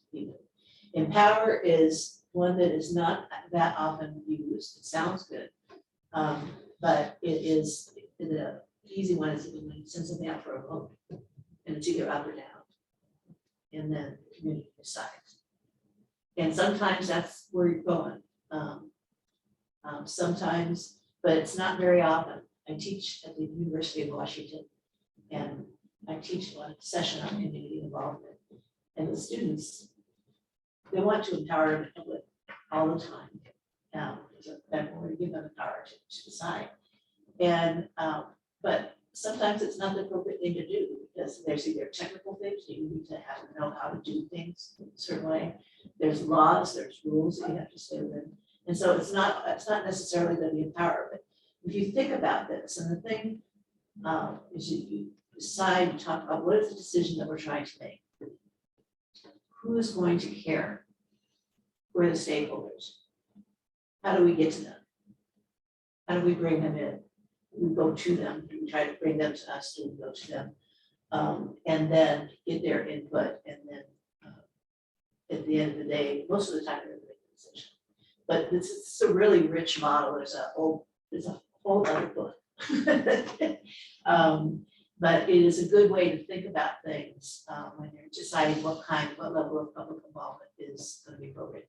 You can't sustain a high level of public involvement for everything all the time. You just don't have the bandwidth to do that. I haven't seen a city that has endless resources, that we have a whole department that's just, community outreach, but it's something that is good to know, and this is a class that you can take sense of. You have a communications person there? Yeah. And that person probably knows that as well. Yes. Yes. Yes, I do too. So anyway, those are just some things that I wanted to kind of anchor about, where you are as a council and how you work together and when you're working together, when you're doing it, when the staff is doing it. Yeah, Lee? Well, all those things there, they actually start with informing the public. And none of those things can operate properly, continually, if we don't inform the public properly. And it says there, provide the public with balanced and objective information to assist them in understanding the problem. Recently, we've been telling the public what they should think or what our personal agendas are. And it reflects on the entire city council. And every step after that, if that first step is not taken properly, they're not informed in a balanced way, none of those other things can work well. It just creates problems to begin with, and you're fighting that every step of the way. And it reflects, if just one or two of us in council starts that kind of behavior, it reflects on every one of us. It embarrasses every single one of us. So when we talk about that, about how you work together, okay, so now you know a little more about your individual styles. And now we're going to talk about how you agree to work together, how you agree to disagree, how you work together collaboratively and productively, what works, what doesn't work. And so we have some challenges coming in. I talked to all of you, we don't have plenty to say. It's good conversations. Thank you for your time. You have some challenges. You have a lot of relatively new council members. You have to sort out your wants versus needs. There's things you want, there's things that you need, and you're gonna have to sort that out in the budget process, and that is, you can't have everything all the time. Not everything is within control of the city or the city council. You don't control everything. You control a lot, but not everything. And you've got a new city administrator, a new mayor, and everybody's getting integrated into your processes and learning how to do things. And so that is challenging. And really, when you have that many new people as a group, it's this whole group process thing where you're storing and ignoring out of business. But you don't gel as a group instantly. It takes time to work it out. It takes time to understand each other, to figure out what's going to work and what's not. And we will talk more about that later. But you also have opportunities. You have a new council, and everybody I talked to said, we're much better now. We all like each other. We all get along. It was not always peace in the valley or peace on the island. And so you're more philosophically aligned. I heard that. And you understand that you need to work together to achieve your goals. And new mayor, new city administrator bring new perspectives, new tools. Trina brings new tools with her, and right? She's got things she's gonna do. She's gonna get done too. Yeah. That's right. So anyway, those are, the yin and the yang of where you're at right now. It's a wonderful opportunity you have right now to move forward a little bit on setting a few more parameters for yourself. And so one of the things that when I talk on council calls, there was definitely some recurring themes. Mayor and council are working together. We appreciate the city administrator, and you appreciate the staff generally. You're very, very pleased with your staff, and you're very proud of them. You're getting things accomplished. Community involvement is important to all of you. I've heard that from everybody. Communications couldn't be better. You have rules about how you communicate during your council meetings, and they're very detailed and they're very set, but you don't have anything. You have a code of ethics, and that's kind of more of a do or don't. you either are compliant or not compliant with the code of ethics. But you don't have a code of conduct, which is, I know talk to each of you about that, it's more aspirational, it's more how you're gonna work, how you're gonna really work together. You all use social media to different degrees. Some of you use it a lot, some of you really don't like it very much. That, yeah. Makes it, yeah, but you don't have a social media policy. Okay, and so those are some tools that other cities have that you might want to consider, one or both. And so I did send you some examples of codes of conduct from some other cities. I got one from Lakewood that was suggested that is very comprehensive. I got one from Kirkland, which I helped to write. I did a lot of things in Kirkland. I did spend a lot of time with the city attorney, right, reading code of ethics and code of conduct. But I used, based on what they said, the council said if it worked, and then use that to draft a code of conduct. And then I gave you one from, is it Eau Claire? Yeah. Yeah. Really different formats, different words. And so what I'm interested in, did you have a chance to take a look at those? Yeah. You did? Okay. Did anything strike you? What did you notice?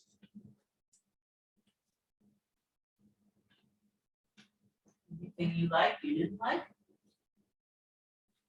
I'll speak first. I looked at them, they were all very different format wise, I thought. Some were very technical, some were very, this is what we agree on. And some were very broad and some were incredibly specific. Yeah. Down to nitty gritty things that I'm like, wow, do we really need to put that in right? You know what I mean? Kind of common, what felt like common sense. I was drawn personally, not even knowing where they were from, to the Lakewood model. Just, and I was drawn to the fact that they sign it and put it on their website, and that it's something they revisit and say, we're all gonna hold each other to this. I like that because it gives you a starting point. It, was it perfect? No. But was it a good, I just like kind of the balance.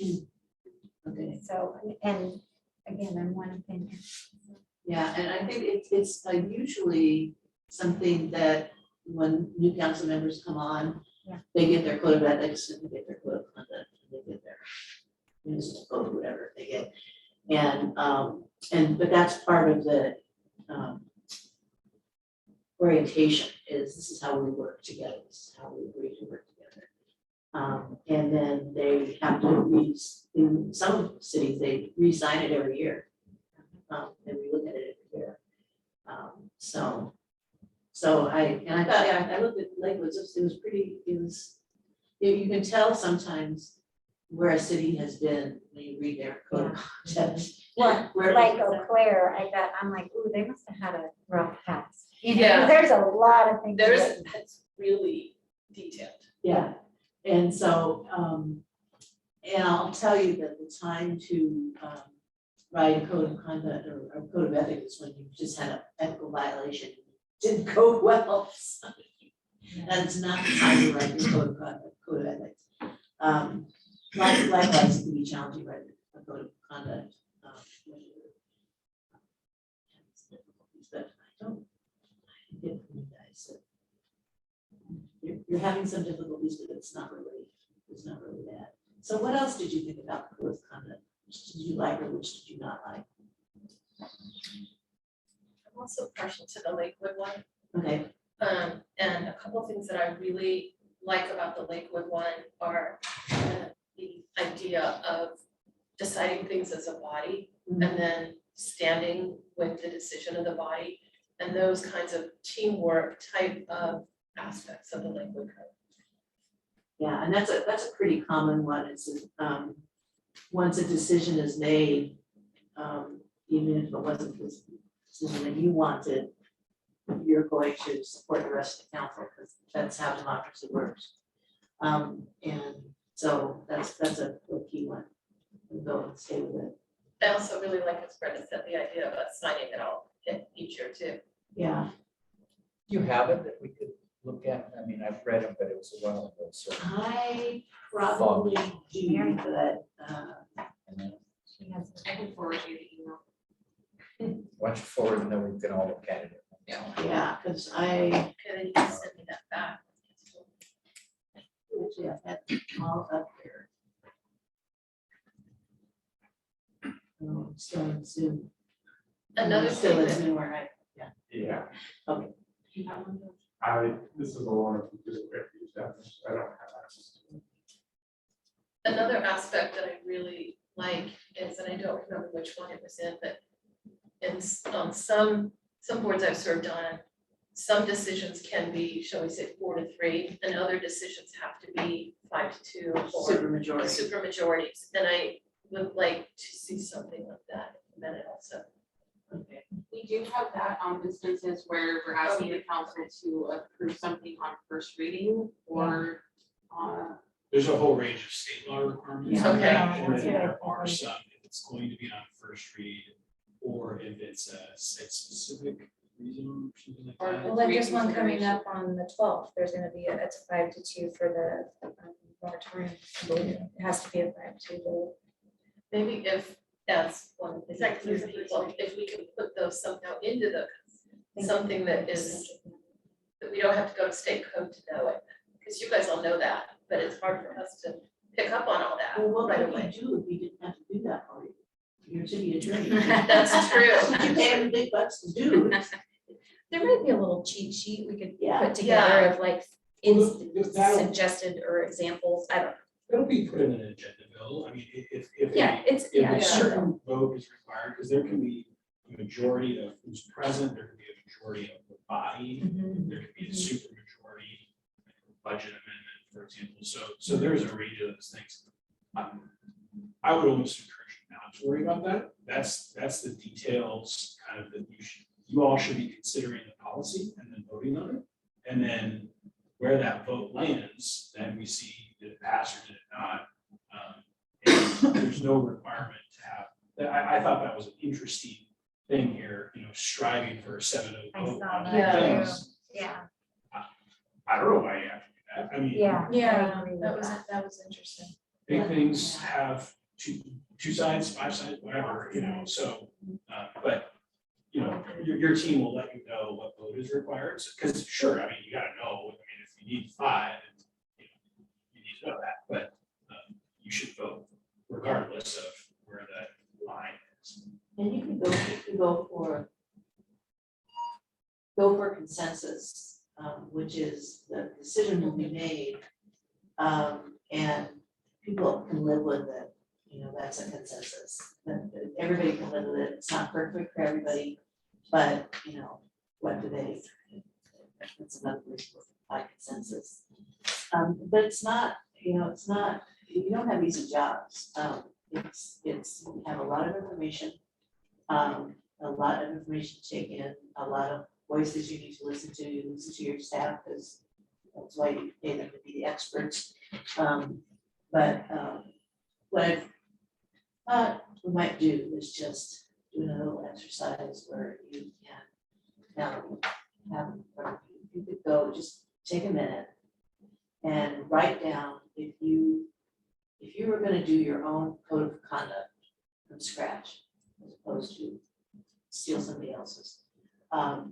And your own personality, you can't, like, you're not Lakewood. I thought Lakewood was pretty good, but you're not Lakewood. And you haven't been where they've been. You've been where you've been. And you've seen what works and you've seen what doesn't work. And so I thought maybe we could have a little conversation about what would be important elements in a code of conduct, if you're interested in having one. And what Mary said about making a decision as a body and then standing by it as a body, that's nothing new. Robert's Rules of Order, that's in there. Washington Association of Cities, it's in there. Revised Code of Democratic Rules of Order, it's in there. So it doesn't make, it reflects badly on us. If we were all to vote, whether we had differing opinions or not, but we voted to paint the White House purple and it passed. you know, for weeks after that, to go on social media and complain about the purple lighthouse just reflects badly on council. And that's just an example, you know, So, and I hear you. and it just, we've had a bumpy history in the last 4 years. I hate to see that kind of thing come up again. You know, I heard that, the bumpy part was, it was bumpy and uncomfortable and probably not particularly productive, I guess. And that's why some of you are on the council now, I think. But that's, I heard about the bumpy part and I've heard about the it's better part. The part where you, so if you were to think about, so I want you to take a minute, just write some thoughts down, just get some thoughts, just take a couple notes to yourself about elements that would be important for you to have agreement on as a council. Things that about how you work together that is important. What's important to you? I'm gonna give you a few minutes.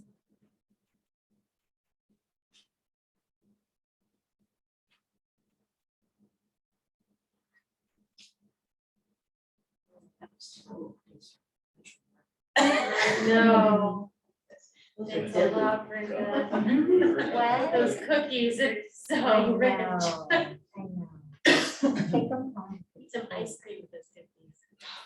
No, we had it a bit, huh? Yeah. Great. That's what it needs. You can cut it with some ice cream. Ice cream sandwiches are my favorite. I'm not doing the assignment. Yeah, do your work.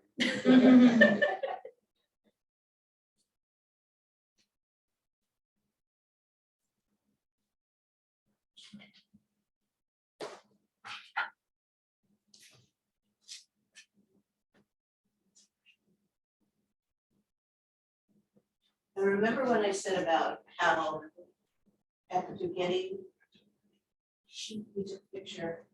I have the rest of that.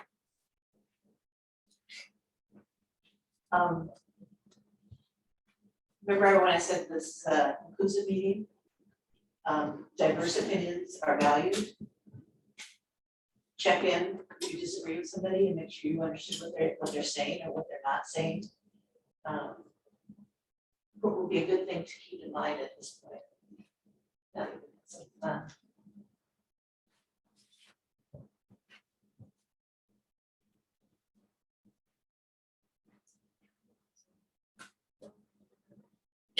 Since I printed them out, I'm gonna try to find them. Now we're gonna Make take them. it cute and match. Don't look at my eye. Stop. I've done that. That's the notes. It was horrible. Imagine. I paper cutted my cornea. I know. I know. You paper cut Oh, your God, forehead? no. No, my cornea. Oh, My eye. Oh. Yeah. One of the most horrific things. I know, It- that's it just was- making me shudder. I couldn't stop crying for like a week, like literally tears were just by themselves. It was horrible. As we're all doing a segue away from.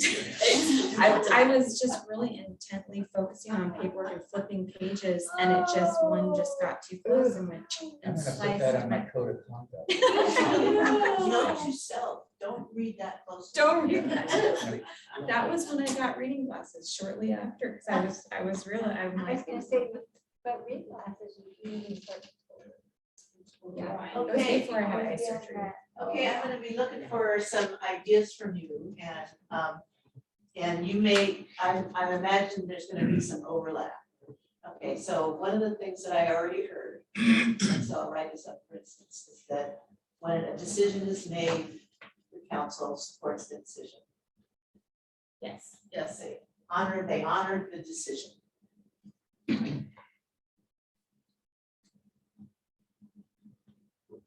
Decision was made.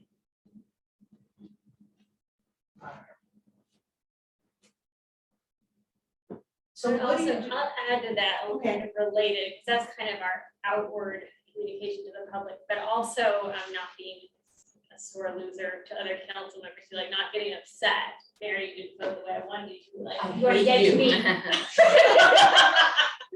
Yeah, don't do that. You could already tell that's a problem. It's hard, because we do want to get along, but sometimes that happens, and we want to be kind to each other, and just, you know, a different opinion than I did. That's what, one of the things I wrote down was to be kind and supportive of each other and listen and hear. A lot of you already know I make that distinction, but listen and hear what people are saying. In 8 seconds or less. Yes. Not just council. You. I heard of one city where the mayor actually reprimanded the council because they didn't vote the way that he wanted them to, in the same exact meeting, right after the vote. I think I saw that. I might have seen I think I was at that meeting. One of those legends. You see things like that, you know, you hear about it, you go, "Ooh, Yeah. that had to leave a mark." Okay. I would also like to add to communicate facts and not opinions to the public. I have something along those lines. I think that we should be asking our constituents for their opinions and positions, not telling our constituents to support our opinions and positions. We're here to serve them, not the reverse of getting them to serve our agendas. So what happens, do you ask their constituents for their position and then listen, right? Yeah, Listen- and don't listen push and our hear. positions on them. Okay, We're here to serve them. Just like Mary said, give them unbiased facts. okay. But I'm gonna just guess that you each have opinions. Your own opinions, and they're not always the same, right? And so we'll get to that in a minute, yes. I was gonna say, if you have a concern or a conflict with someone, I think you should approach them directly and privately and ask their perspective in trying to understand, as opposed to bringing it up in a public forum. I just feel like people deserve that first chance to tell their story. I could add to that too. Yeah. I think part of that is second guessing another council members' motives or intentions. Once you speak to them directly, you don't really know what they may have said or thought or did. There's reasons behind it that you may or may not know. We could also add staff to that, don't second guess council or staff. Ask, yeah. Ask. Okay. Which Don't also, second guess Katrina. Yes. another one that I liked on the Lakewood, I think we can Was- second guess staff. We just shouldn't do it in a public forum. Um, Or maybe not second guess them, maybe ask them ask them why. If this is gonna come up for me to vote on a week from tomorrow or something, why did you present it this way? I wanna learn more about it. okay, so, And that's what I was gonna ask is along that line is ask staff questions if you can ahead of the meeting, so that you're not. I wrote if you have more than 2 questions, and I was actually self-reflecting on this, because sometimes I have a bunch. And I think I probably should have asked or given a heads up to the staff member before, instead of just me putting them on the spot in that place, that I think it's better for me to reach out ahead of time if I have multiple on a one-on-one basis, just to make them aware. Maybe they don't have the answers, but at least give them the chance. I think anything we can do one-on-one And helps directly prepare. is better. But we may all share the same questions and we may all benefit from the same answers.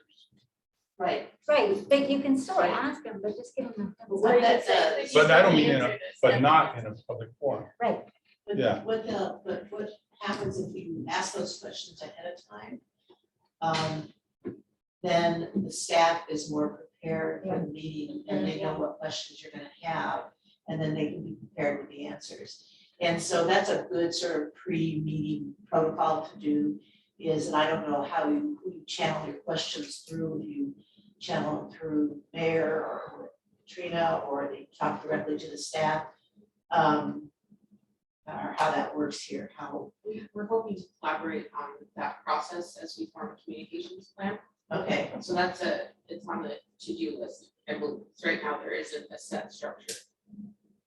And that's the objective, is to ask ahead of time, because sometimes things come up in the meeting, or, they say something that makes me have another question, so it's okay to ask, I think, in council meetings, but Yeah. try to do it in advance. I haven't seen it in this council, but I've seen other councils. Let's say the subject was new sidewalks and curbs, and somebody will do research on how tall a curb will be. They won't ask anybody how tall the curb's gonna be on the sidewalk. They'll wait till a council meeting, and they just like to impress the public with their knowledge or something. They'll say, is that curb 9 inches tall? It should be. And it's like, well, probably is if it's supposed to be, but you don't need to show the public how smart you are. okay, so let's talk about, so what happens when you do have a question like that, that comes up in a meeting?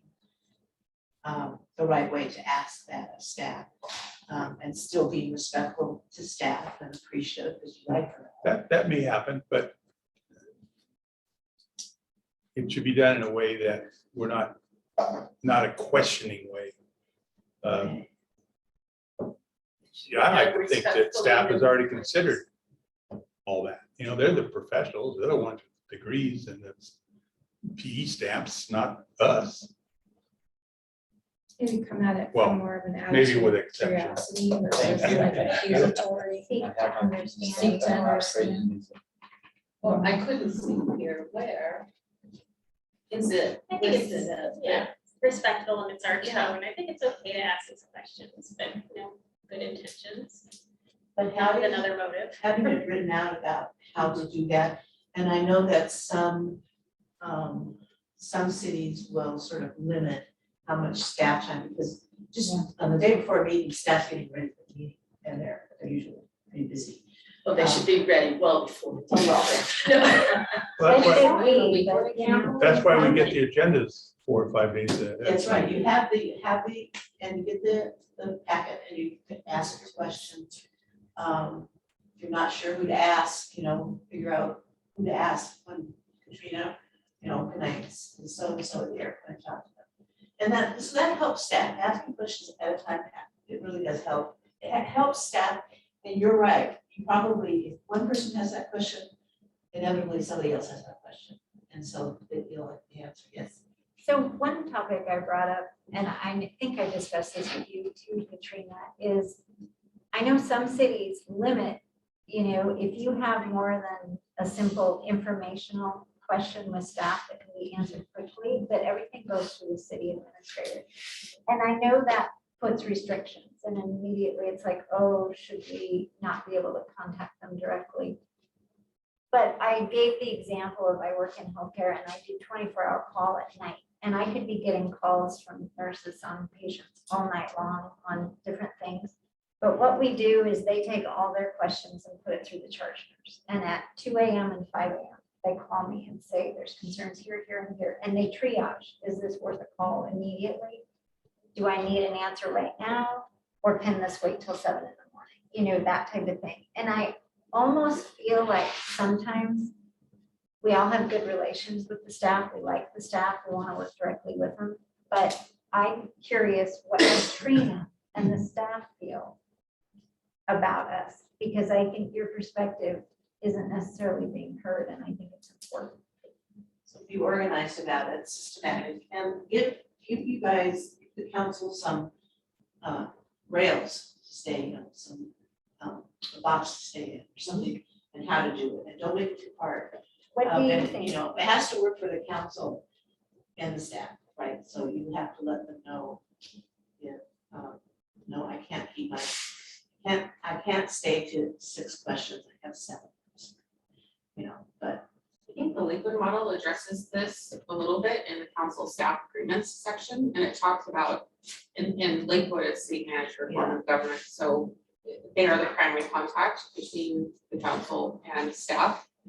We would like to talk about that in terms of staff. I mean, and it's not that they don't like individual council members, but you know, they have work to do in the mission to serve the citizens. And so I think it comes down to effectiveness and efficiency. And so I think there is a desire to have some structure whereby, you know, not necessarily everything, you know, would need to go through the city administrator. You know, if you have a question, a simple question or a question on a council bill, for instance, I wouldn't expect those to go through. But if they're kind of major new, you know, ideas or a complex topic or an issue, that would be something that would be helpful to know from an administration level so that we can effectively handle that. Because I know what each of the department heads, for instance, what they're all working on, what their loads are. And if you contact a staff member, they're going to want to please you as a council member. And I think that's important to remember. Yeah, they almost will never say, I'm sorry, I saw somebody do this once. Said, I'm sorry, they were getting lots and lots of questions from the council member. And they replied back and said, I'm sorry, I really don't have time for this many questions. And that was a career limiting move. I would say that, and you'll never, you won't, you ought not to get that from staff. I don't think, I would never. Staff. Because they respect you. They do respect you, and they respect your role. And so they're not gonna do that. Jenny, I saw you make a little. Oh, no, I didn't have a hand up. Thank Okay. you. I haven't heard from you. Oh, I'm very much, I think the point of finding out from staff how they'd like us to ask them questions is a great idea. I thought we had a plan for that, but maybe I'm wrong about that. So I think that's a great idea to ask our staff how they'd like us to question them. You bet. Those are the council's guidelines. Basically, what we spelled out is that staff will, if you're spending too much time with staff will write a treatment or tracing note, and they will find you. They'll write you out. But will they? But will they? I don't think it That's would my be, question. I don't think it would be a bad idea if obviously the council wants to do that, like something similar to the Lakewood model. It says, in this instance, the city manager is primary point of contact between the city council and staff. Council members may contact department directors to inquire about issues or seek information. When council members contact department directors, they will advise the city manager of the contact, and vice versa. Department directors will advise the city manager. And again, this is just so that everyone is talking to each other, because what we don't want to have happen is you know, under the no surprise rule, have you talk to a department director and something happens, you don't know what's going on, or vice versa. And so it really helps, I think, in an efficient chain of information to get the people's business conducted in an efficient manner. And that also gives you information about how the staff is doing, how you can help them be more effective. So, I'm gonna jump right in on something. When you disagree about something, how do you handle those disagreements? How would you like to handle this? How would you like to handle this? Not how not to do it. Actually, talking the positive about how you would like to see that. Maybe between council members. Respectfully. Just saying I respectfully have a different approach and appreciating their approach and their intentions. I kind of like the nasty email. No nasty grams, thank you, sir. Remember I said a blue wants to be talked to respectfully, professionally. Yeah, All the staff should have these color cards on there. Egging myself. We should all- did that. We should all keep these cards with us at all You must times. think that I say, how are you? okay, so disagree respectfully, probably not on email or text. Plus, you're creating a record. And, you know, if you want to have a sincere conversation with somebody, that's what you want to give them a call. I think people deserve that. If you disagree with something that is being done. What other ways do you disagree respectfully? Do you ask for clarification? Yeah, I think that would be wise to ask for clarification. Again, it gets back to motives and assuming motives on somebody that you may not understand fully. So at least get their reasoning for having done what they did, or said what they did, or voted how they did. And then that leads to a question, not a debate, but a two-way conversation about opposing ideas, which is healthy, I think, also. Yeah, and I'm calling that. I'm just spelling it, I'm trying to acknowledge other perspectives. One of the powerful things that you can do with each other is to say, so, are you saying this? Check in and make sure you're understanding what they're saying. And acknowledge it, say, I can see why you feel that way. I don't agree, but acknowledging people and how they're feeling about things is a very powerful thing when they hear that you're listening to them. But another thing about emails and text is you can't get a person's expressions or the tone of their voice. It's very easy to misinterpret their demeanor and what they mean, you know, I mean, it's That's what emojis are for. You probably hate emojis. don't have time for Sorry. that. But you know, And I. so I would prefer not to do it in an email Okay, or so text. you prefer speaking directly with somebody who disagrees with you, Sure. you have a disagreement and one-on-one, but certainly not in open meeting. No. Right, because that's for what you present to the public and each other, you set the tone. You set the tone for the community because you're the leaders. And so you want your community to behave that way too with each other, show them how it's done. What else? I think we have to hold each other accountable. Like if someone is coming to you and they're upset about something, or another council member or another person, that you encourage them to reach out to them directly. I mean, you can listen, everybody needs to vent sometimes, but I think that we all need to be able to say to each other, I think you should call them. But, you know, and hold each other accountable to be direct and to reach out. Yeah, and let them know when something isn't working in a kind and respectful way. Right. This is why this is hard for me. This is when this happens, this is why it's hard for me. And be clear about what impact they're having. So holding each other accountable and really holding yourself accountable. Yeah. To and when you start feeling some tension, and I know we talked about situations that you were not comfortable with.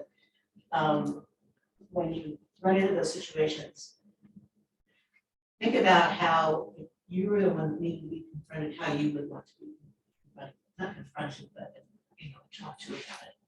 How would you want that person to talk to you? Think about it. And we're all people. We all pretty much want the same thing. We all want to be respected. We all want to be listened to. Right? So think about how to do that. So what else is in those code of conduct that you think you might do? I mean, that's good things here. Sometimes the other thing that you can do is when there's a disagreement between two people on the council is to have another person, or a neutral person in the room with you that can help you listen to each other. Only one more. Huh? Right. Only one more. You can't have two more. Yeah, right. That's right. But Yeah. yeah, two more. But just it doesn't be it doesn't be a council person. It just needs to be somebody else that helps you listen to each other, helps you hear each other. So if that's going to be about city stuff, it'd be really nice to maybe have it with the city administrator. If it's, because that's what we would disagree with each other about, wouldn't it be? Well, that's gonna put her in a kind of an awkward position. Is it? But I could be sometimes you do that, or sometimes I know I was in a city manager forum of government, and the city manager would go to the mayor and say, I have a mayoral opportunity. Would you please, have a conversation with this person about this is happening? But that's also the kind of thing you guys need to work out. But sometimes, you really have to think hard about how you're presenting yourself to each other, how you're presenting yourself as a body to your community. And I think everybody's way happier with that you're getting along. I bet the community notices it. Do you ever hear from them about that? Yes. All the time. I know staff does, they notice it. Yeah, staff definitely notices, yeah. And, It seems obvious, but something else that I think it would be good to have in the code of conduct, just because it's kind of stating the obvious, but we need to occasionally remind each other, we should be modeling positive and really good behavior to the public. The way that you wrote it in the Kirkland one, we listen courteously and attentively to all public discussions and treat all people the way we wish to be treated, and we serve as a model of leadership and civility to the community. I think those are both really important. Yeah, our actions inspire public confidence. That's key. inspire public confidence. I like that.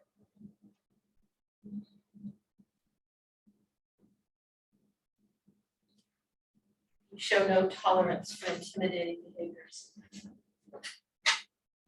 Yeah, Katrina, no.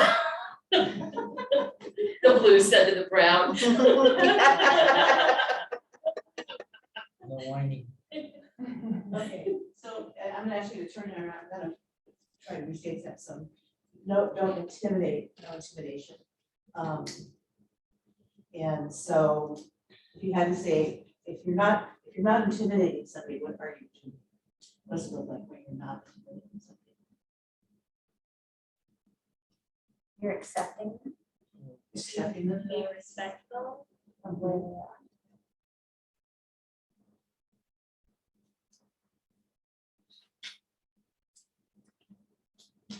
It might go without saying, but you've written inspire public confidence. We should also inspire keep from inspiring public lack of confidence by our behavior. Say that again?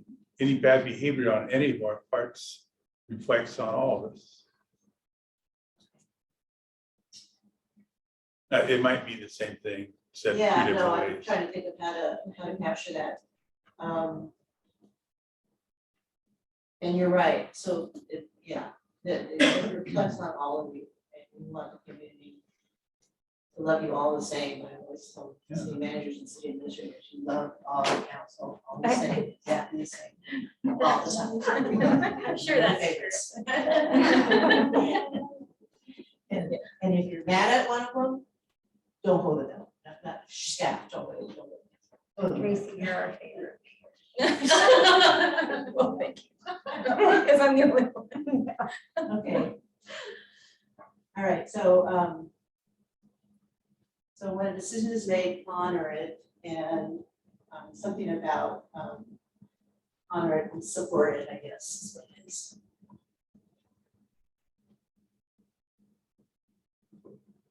Publicly. You can talk privately to many of your colleagues and say, that I really didn't like that, or disagree with Mrs. Ryan, and listen to them, try to understand and reflect back what you're hearing.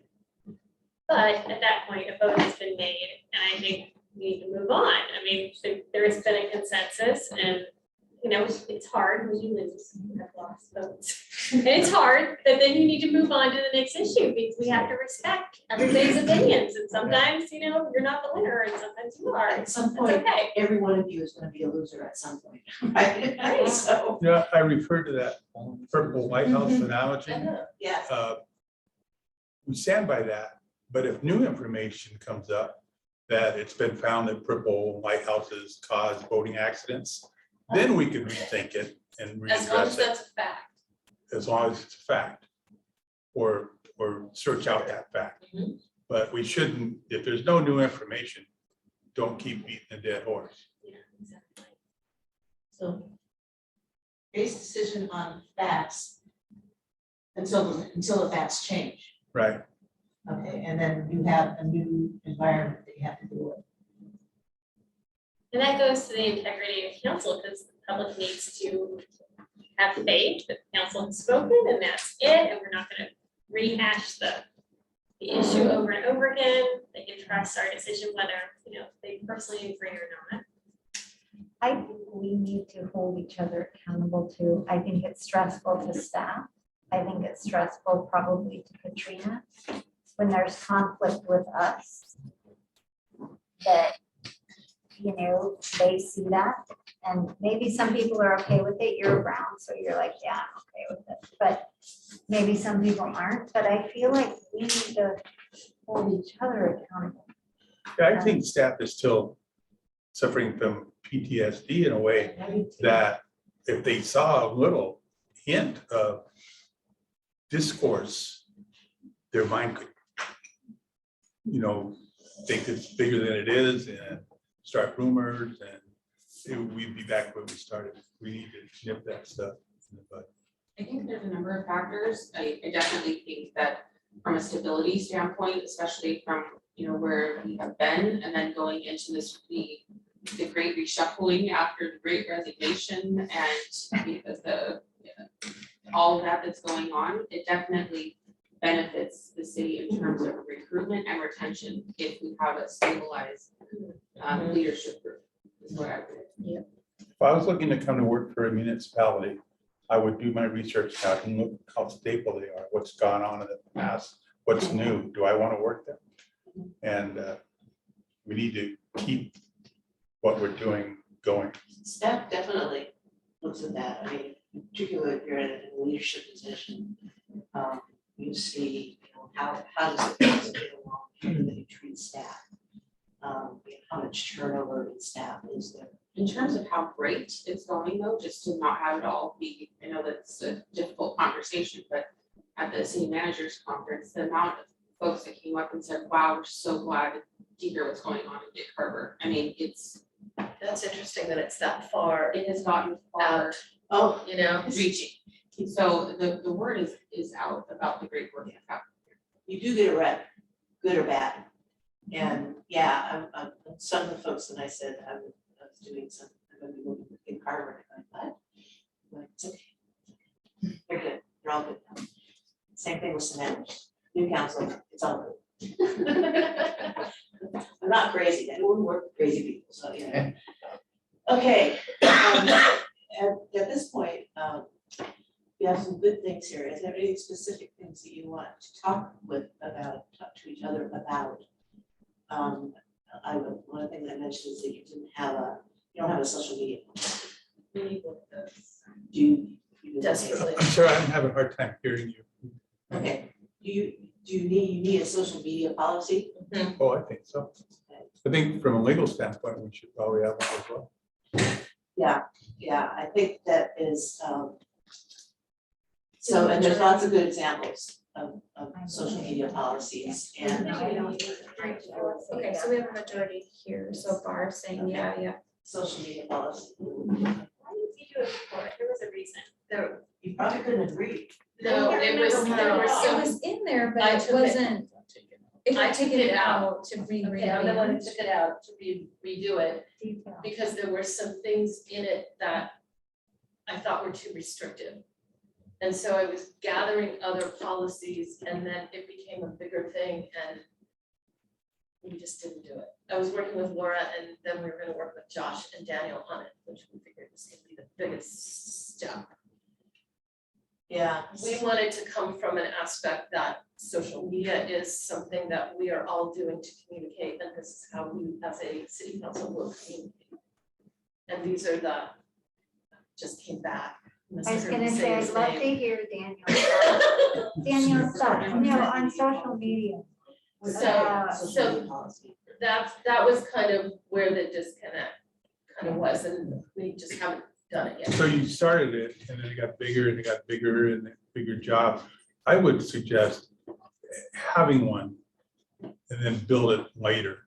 I mean, there are some things that without a doubt we need now. We needed weeks ago.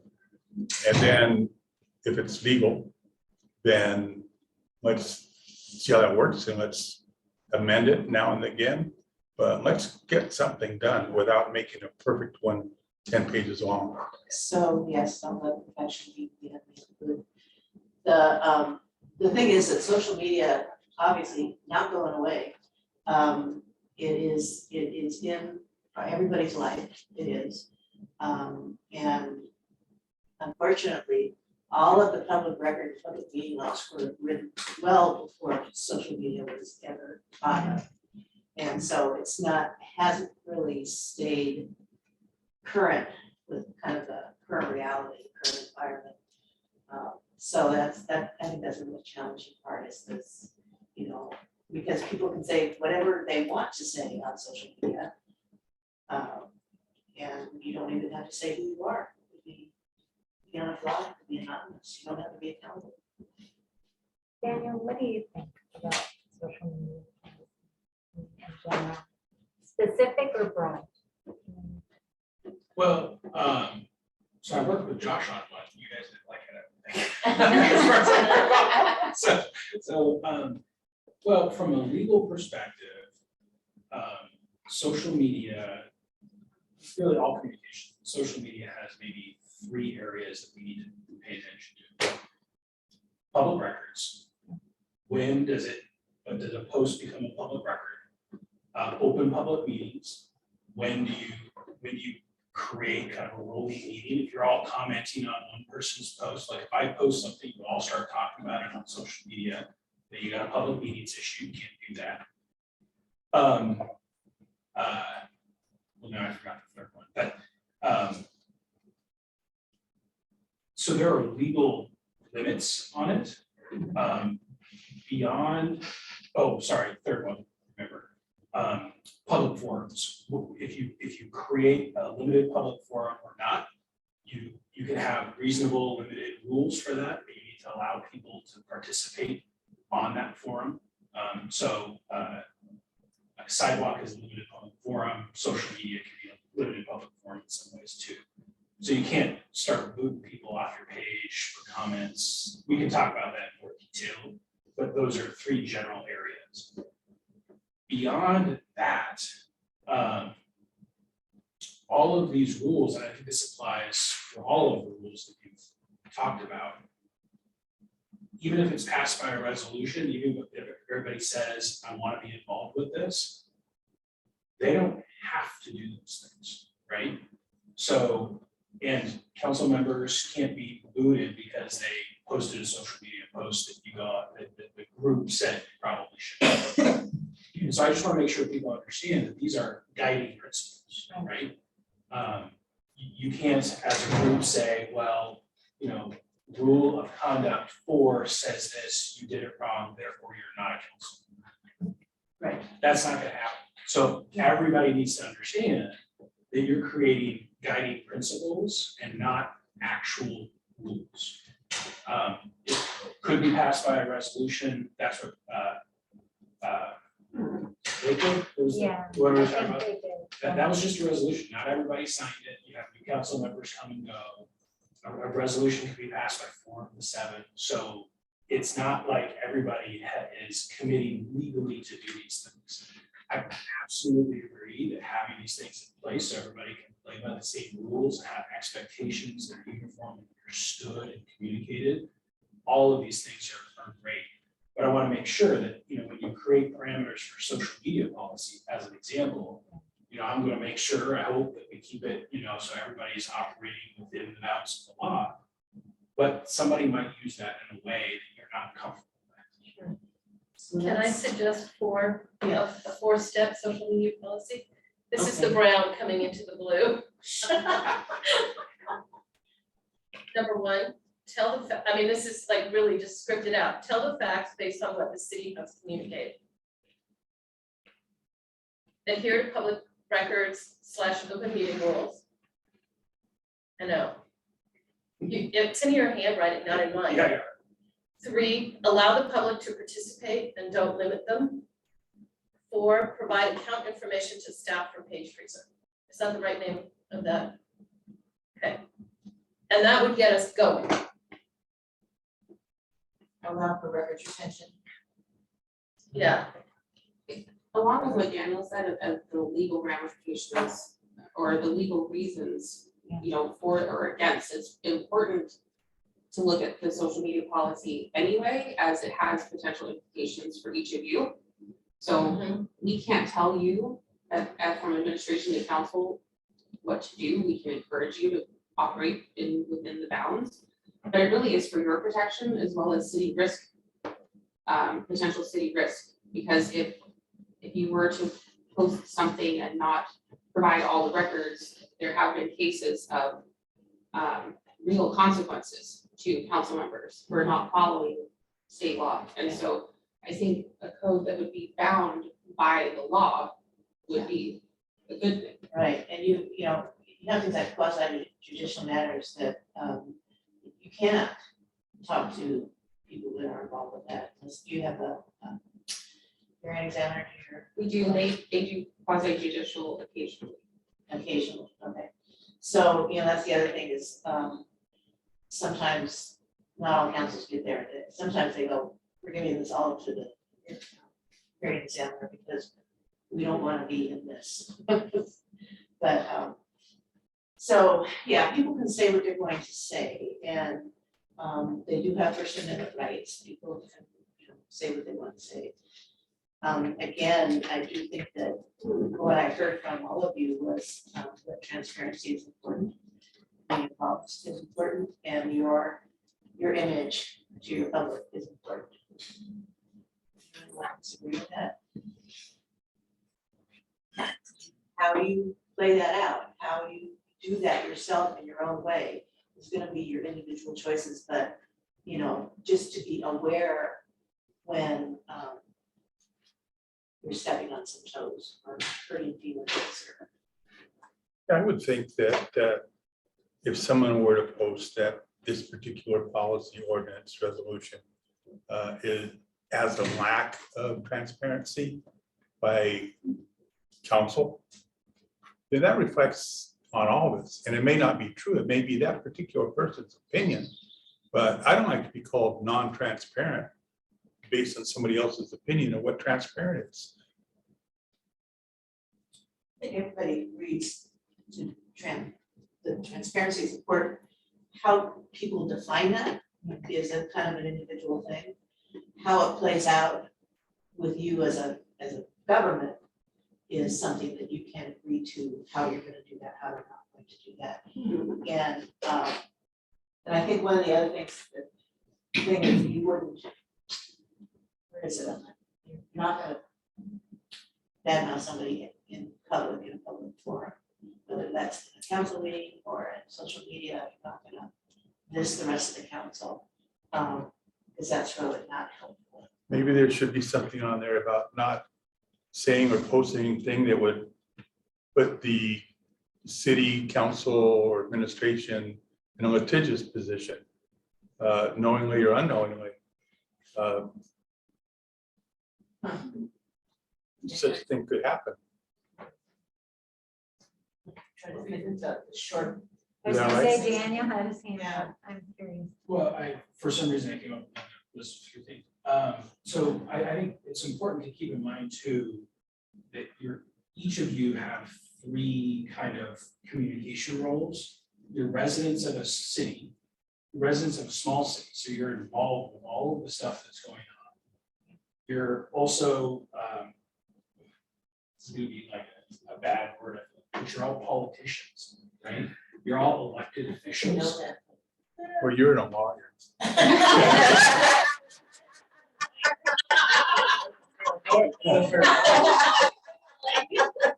But that's important. we're right? both at the bottom. The third thing though is you're all elected council members, right? And so you can talk in 3 different ways on any single topic. And so, you know, this group can't tell any one of you how to talk as a resident, can't tell you how to talk as a politician, but you also have limitations on what you can do and get involved with as a resident with your on council or as a politician, you can't talk about that. You're in, your position as a city council member. Then you can also talk policy and talk about decisions that you're gonna make as a group. And so I think I'm hearing a lot of comments about different areas, right? And things can be said as a resident or as a politician or as the elected official in a city council meeting that are going to be treated differently by this group and should be treated differently by this group. You're all allowed, I've heard a lot of don't say opinions. You're all allowed to have opinions. I mean, you're gonna have opinions when you're running, you're gonna have opinions when you're at your dinner table with your friends. You're also gonna have opinions when you vote on things. That's what your vote is. It's your direction. There's no right or wrong. It's just your opinion on this thing go. And so gotta make sure that you're not telling people you can't live in those three spaces properly. There's limitations, right? Particularly legal limitations, but I mean, also in those roles, you have different roles. They look and feel different. But that's why a code of conduct is aspirational. It's not so much a right or wrong, it's how you agree to disagree, how you agree to be civil, how you agree to be good decision makers. And so it's harder because there isn't a right wrong. Code of ethics, either you are or you aren't, right or wrong. It's much harder work to do. But I think you've got a pretty good foundation for doing something. And so at this point, what I would suggest is that we'll take these notes and take pictures of them. And I'll transcribe them because I can read my writing. That's always the way. And then I'll send them back to Katrina, and then she'll figure out a process for, getting something drafted for you. So Everybody has opinions, but I think good manners and ethics should trump when we voice those opinions. That's called civility. And I also think there's a difference between trying to figure out how to say this, when Daniel was talking about the three personalities that we have.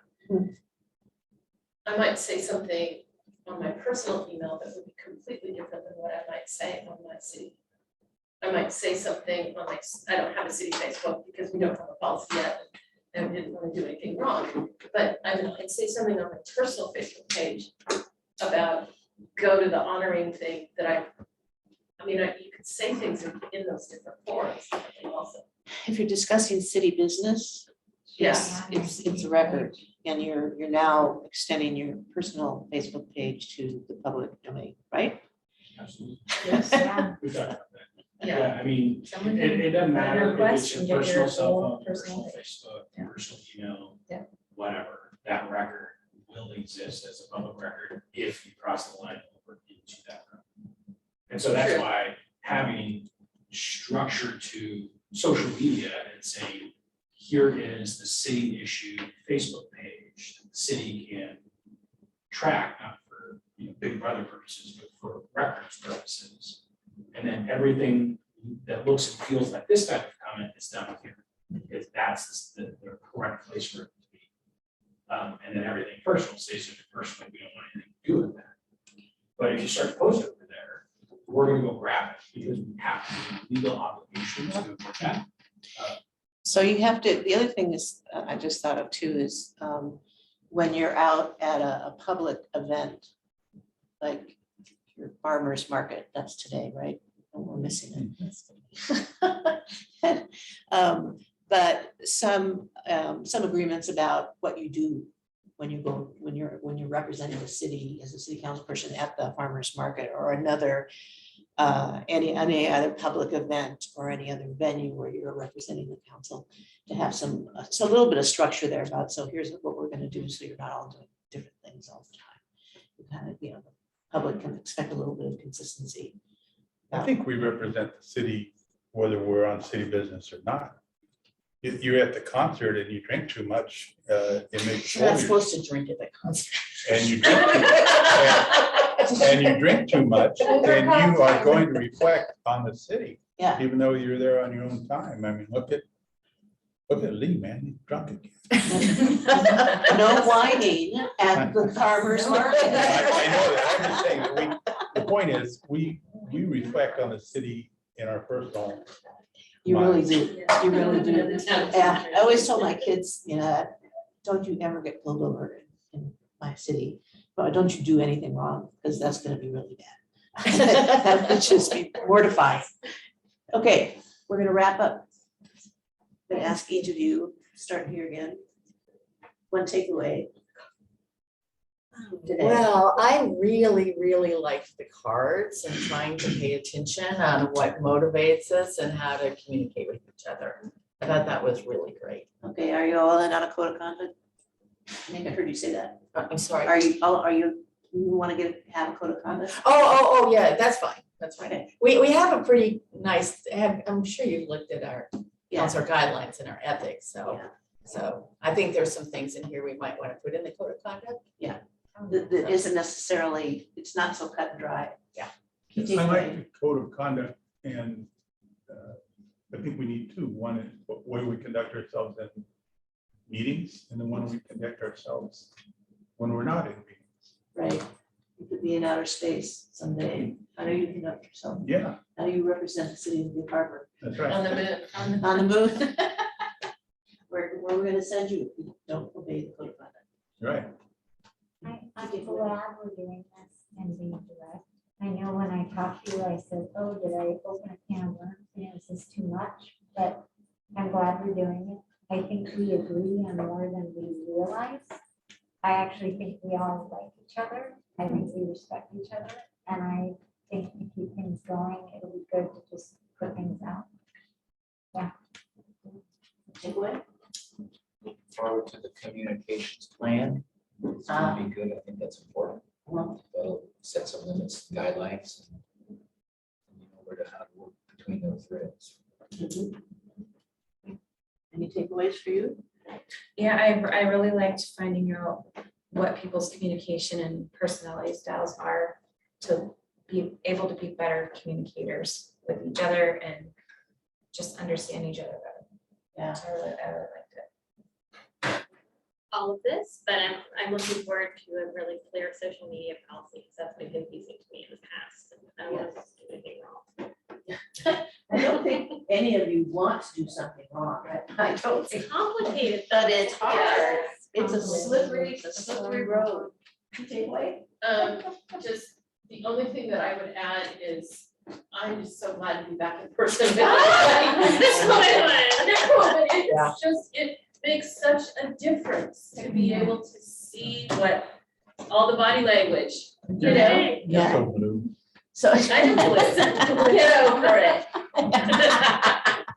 So, and again, one of the things that you said to each other about anything that you didn't talk about here today, but you feel like you need to talk about, is approach each other respectfully and kindly and say, this, could you do this instead of this? And rather than telling people what not to do, try telling them what to do. I know it's hard sometimes, but if you can tell, it's easier to do something in the positive and to change something than it is to not do it. So that's just my last piece of advice. I really like that about the Kirkland Code of Conduct too. It's all written in the, we will do this, we will, there's nothing, Thou shalt not. yeah. And it came, that code of conduct came after a rough patch in Kirkland. And a big sea change on the council. Sound familiar? Yeah, so it was really, but I'll tell you what, I'm so impressed with how they work together. The Kirkland City Council, they don't agree on everything. There's all kinds of styles, but they respect each other's opinions, and they, are civil to each other. And if they disagree with something, they can vote no, and it's okay. Don't say, There's one member that is often on the other side of everything from, and he'll say, okay, well, you know, I'm gonna vote no, so I'm gonna vote no, just telling you right now, but here's why, here's my thinking. And then everybody moves on. So it's a very collegial group. But now you've worked with the best, so how do you feel about that?